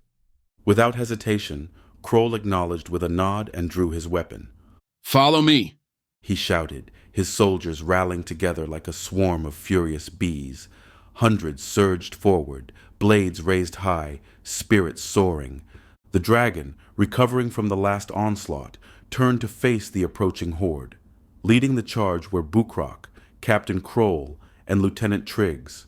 The dragon snorted and, in a moment of fury, swung its massive tail, demolishing nearby buildings and sending debris crashing into the advancing soldiers. Many fell, some instantly cut down or trapped beneath the wreckage, but still, the relentless tide pressed on. As the soldiers marched further, the weight of the dragon's gravity magic bore down upon them with increasing intensity. Once Bukrok was within striking distance, he leaped into the air, practically soaring. The dragon, Yorntinak, noticed him and swung a colossal claw. In a surprising twist, Bukrok countered with his hammer, generating a shockwave that momentarily stunned both Yorntinak and the soldiers. This unexpected move allowed Bukrok to leap away from the dragon's grasp and dart around to aim for its maw once more. His newfound speed took Yorntinak by surprise, and Bukrok unleashed a devastating horizontal strike, knocking the dragon off balance. The soldiers' morale soared, igniting a frantic race among them to be the first to land a blow. The effects of the gravity magic wore off immediately after the strike, and the soldiers quickened their pace. Nicholas observed as Bukrok charged headlong into the fray, delivering a powerful strike while the determined soldiers surged forward like a stampede, undaunted by the peril that loomed ahead. Turning to the mages accompanying him, Nicholas met their hopeful eyes. Despite their eagerness, their lack of experience compared to Nicholas cast a shadow of uncertainty over them. All right. Those of you with excess mana, go assist the soldiers. The rest, who are drained, stay with me. Nicholas ordered. He tapped his staff on the ground to draw their attention. Half of the mages quickly summoned flying spells and took to the skies, joining the soldiers. Sir, many of us have used up nearly all our stored mana. How are we going to assist with the rift without it? One mage inquired. He didn't bother trying to hide exhaustion. Relax. It's actually an advantage that many of you are low on mana right now. An empty plate at a buffet is far more useful than one that's already full. Nicholas remarked, a knowing smile creeping across his face. With a deep inhale, he drew in the air and paused, momentarily suspending the moment. The other mages exchanged bewildered glances, their expressions a blend of curiosity and uncertainty. Just as one was about to voice a question, Nicholas released a torrent of warm breath. As the air flowed past his lips, a single word slipped out softly. Yinro. In an instant, a flawless replica of Nicholas materialized before him, emerging as the steam fully took shape. The mages exchanged excited whispers, captivated by the awe-inspiring spell that had just unfolded before their eyes.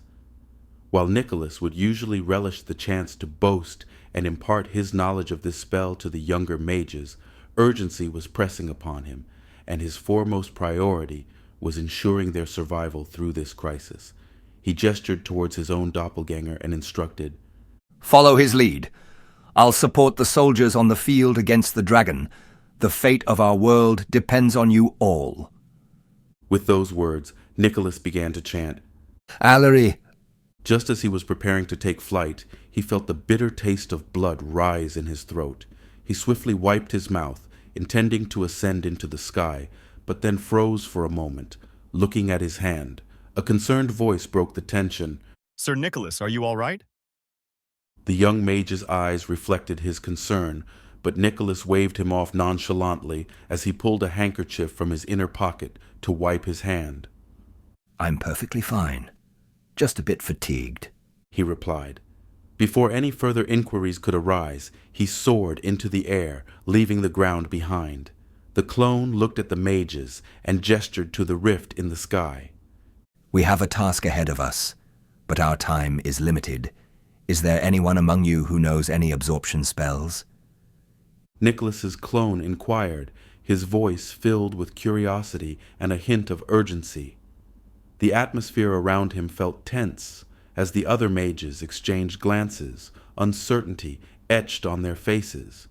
The city offered only the most basic of magic classes, and many of the more seasoned practitioners had either vanished or met gruesome ends in the ongoing chaos. All right. No need to panic. We'll just have to take a bit more time to get it right, the clone stated, although a weary expression creased his features, hinting at the strain of the situation. Meanwhile, amidst the clamor of battle, Bukrok fought like a wild creature. With raw energy and primal ferocity, he was hitting, throwing, punching, and kicking with such relentless determination that it was as if he were channeling the fierce spirit of the storm itself. The dragon looming above was having no easy task keeping Bukrok at bay, all the while maintaining vigilance against the stealthy assaults of Jakwawe, who, despite his severe injuries, pressed on undeterred. Every time he spotted an opening, he released a precisely aimed arrow that struck the dragon with calculated timing, providing Bukrok with necessary support. The beast's wounds, though serious, would heal even if struck in vital areas, yet each injury presented an opportunity for Bukrok and their fellow fighters. The dragon unleashed gravity magic once again, and it caused everyone in the vicinity to lift into the air, defying the ground below them. Amidst the pandemonium, Yorntinak turned and, with a swift motion of one massive claw, scooped up an entire building as if it were little more than a handful of mud. He hurled this makeshift projectile at Bukrok and the soldiers flanking him. In response, Bukrok instinctively positioned his hammer defensively, but the soldiers nearby whimpered in panic, fear straining their features. Just moments before the debris would have crushed them, a colossal wall of mud, 5 feet thick and soaring up to 30 feet high, sprang forth from the ground, rising as a barrier in front of Bukrok. Yorntinak began to scan for a magic user. His gaze abruptly locked onto the sky where Nicholas was hovering. A deep, menacing growl erupted from the dragon's throat, reverberating ominously as it sneered in recognition. You again? It spat. I thought you died already. Not yet, dragon, Nicholas said with a scoff. I'm a little harder to kill than I might seem. As the great beast stared intently at Nicholas, it paused, sniffing the air as if it sensed something beyond the immediate conflict. The dragon turned its enormous body slowly until its attention was fixed upon the northern forest towards the royal capital. I can smell it, the dragon mused, a twisted grin forming on its savage visage. You have descendants. They're nearby, aren't they? Perhaps a visit is in order. A chill shot through Nicholas's heart, but he quickly pushed aside the creeping fear that threatened to overwhelm him. He had no time to engage with the beast's taunts. Instead, he focused intently, raising a hand to draw the dragon's attention for a different purpose.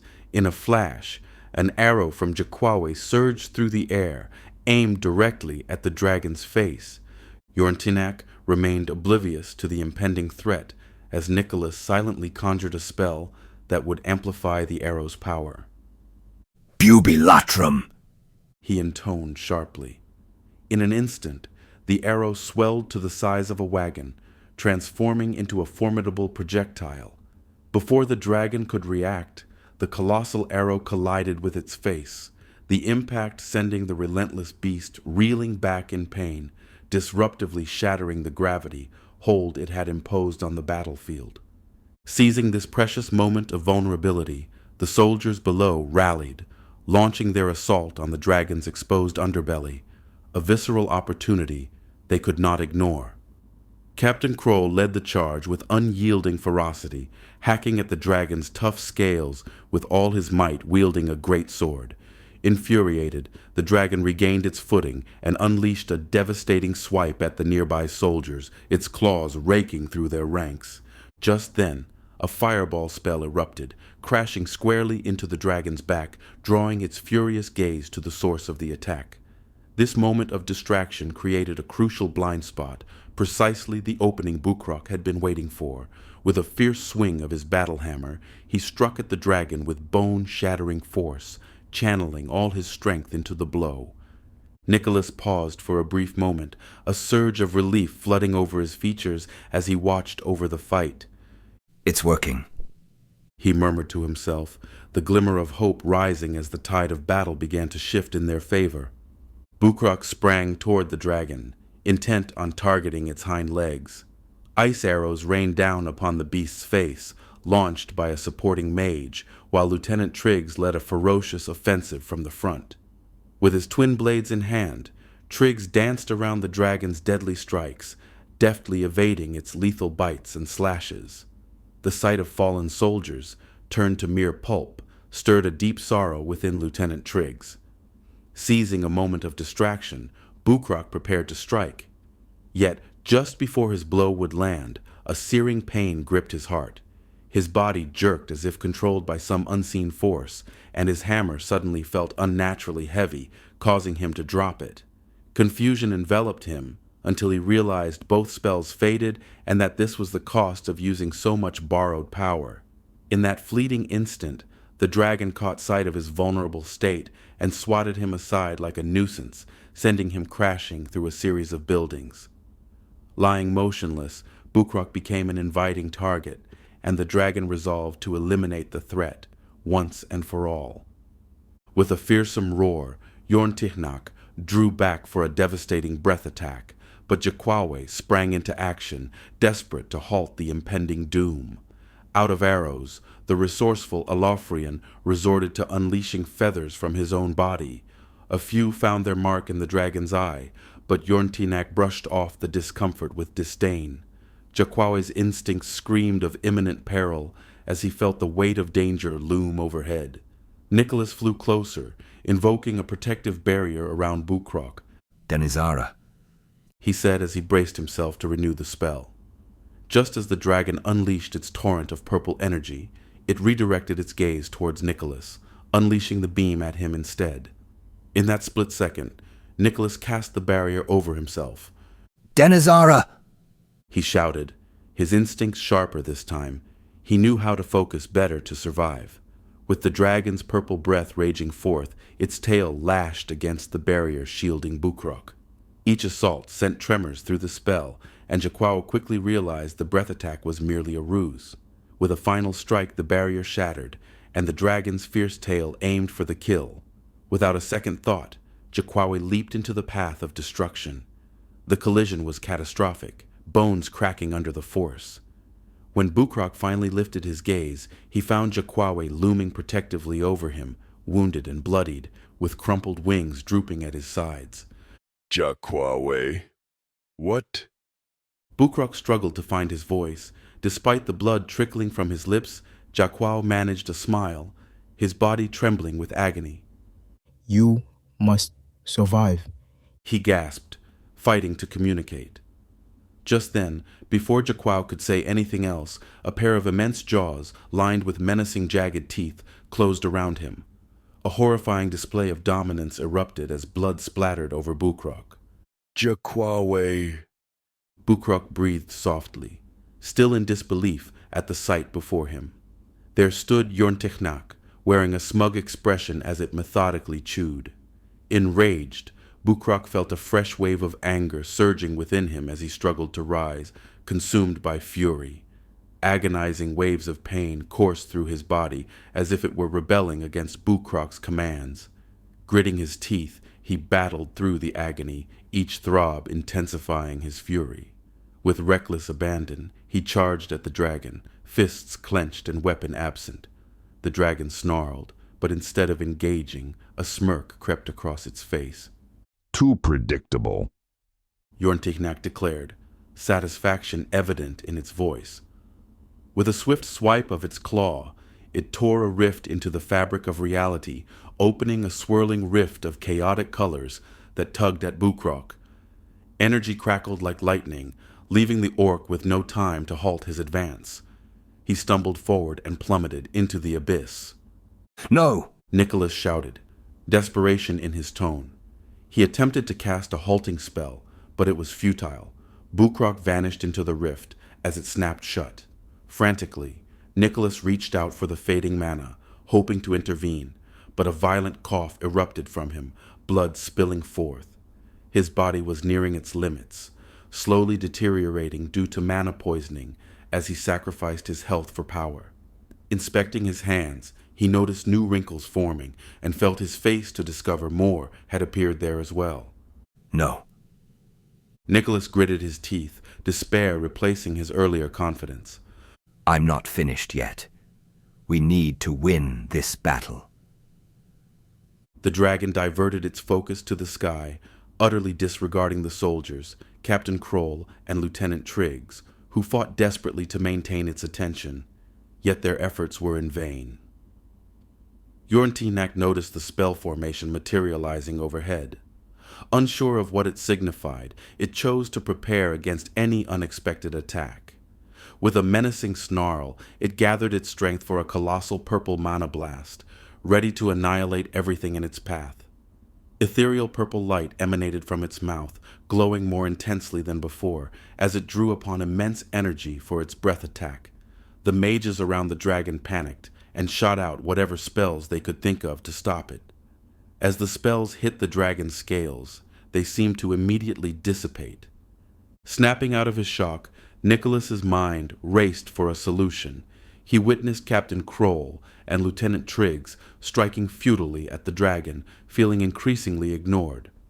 Suddenly, inspiration struck him. He aimed his staff at the two soldiers.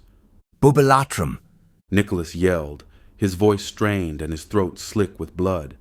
In a desperate bout of coughing, he pressed on, and to his astonishment, the spell sparked to life. Suddenly, Lieutenant Triggs and Captain Kroll's bodies swelled to nearly a third of the dragon's size. They exchanged bewildered glances, acknowledging each other with a nod of understanding. Lieutenant Triggs bent down, presenting his back to his commander, while Captain Kroll dashed forward, leaping off Triggs' back to confront the dragon's glowing snout. With a powerful upward strike, he managed to deflect the ominous breath attack away from the mages hovering above, redirecting it toward the far-off mountains, the dwarves' territory. The resulting explosion sent ripples of shock through the ground.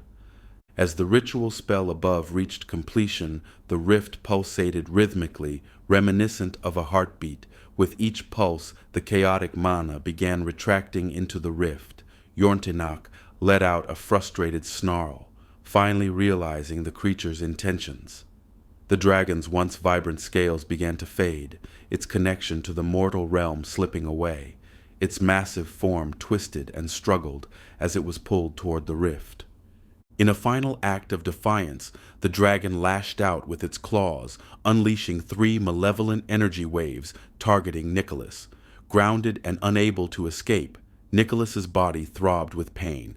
The clone above him already dissipated, leaving him to control the spell formation solo. The mages in the air provided a framework, and he had to direct their collective power like a skilled conductor. Captain Kroll attempted to shield Nicholas from the strikes with his giant form, but as one wave struck him, he vanished without a trace. Fear gripped his troops as they realized their commander had disappeared. With 2 more deadly energy attacks barreling toward Nicholas, Lieutenant Triggs rushed to emulate Kroll's brave move, trying to intercept both incoming hits. His efforts proved futile. He too vanished just as swiftly, leaving the final wave hurtling toward Nicholas. Yorntonak's grin widened in satisfaction while Nicholas's heart raced, frantically working to expedite the spell. Then, out of nowhere, an Alophrian woman appeared, shoving Nicholas aside and sacrificing herself in the process. Confused, Nicholas glanced up, ready to express his gratitude, but she had already disappeared. Frustration twisted Yorntiknak's face as it turned its attention to the castle. Alarm surged through Nicholas. The mages who had been idle rushed to shield the castle with their bodies, prepared to give their lives for its protection. But instead of unleashing the expected breath attack, the dragon spoke, its calm demeanor sending shockwaves of panic through everyone. Enthro rag I fidtran, dala kuma nud, quali drung. Yorntiknak intoned, and as it finished, it cast a final look at Nicholas while being pulled into the rift. Suddenly, Nicholas' face twisted in fear. In an instant, the colossal rift in the sky sealed shut.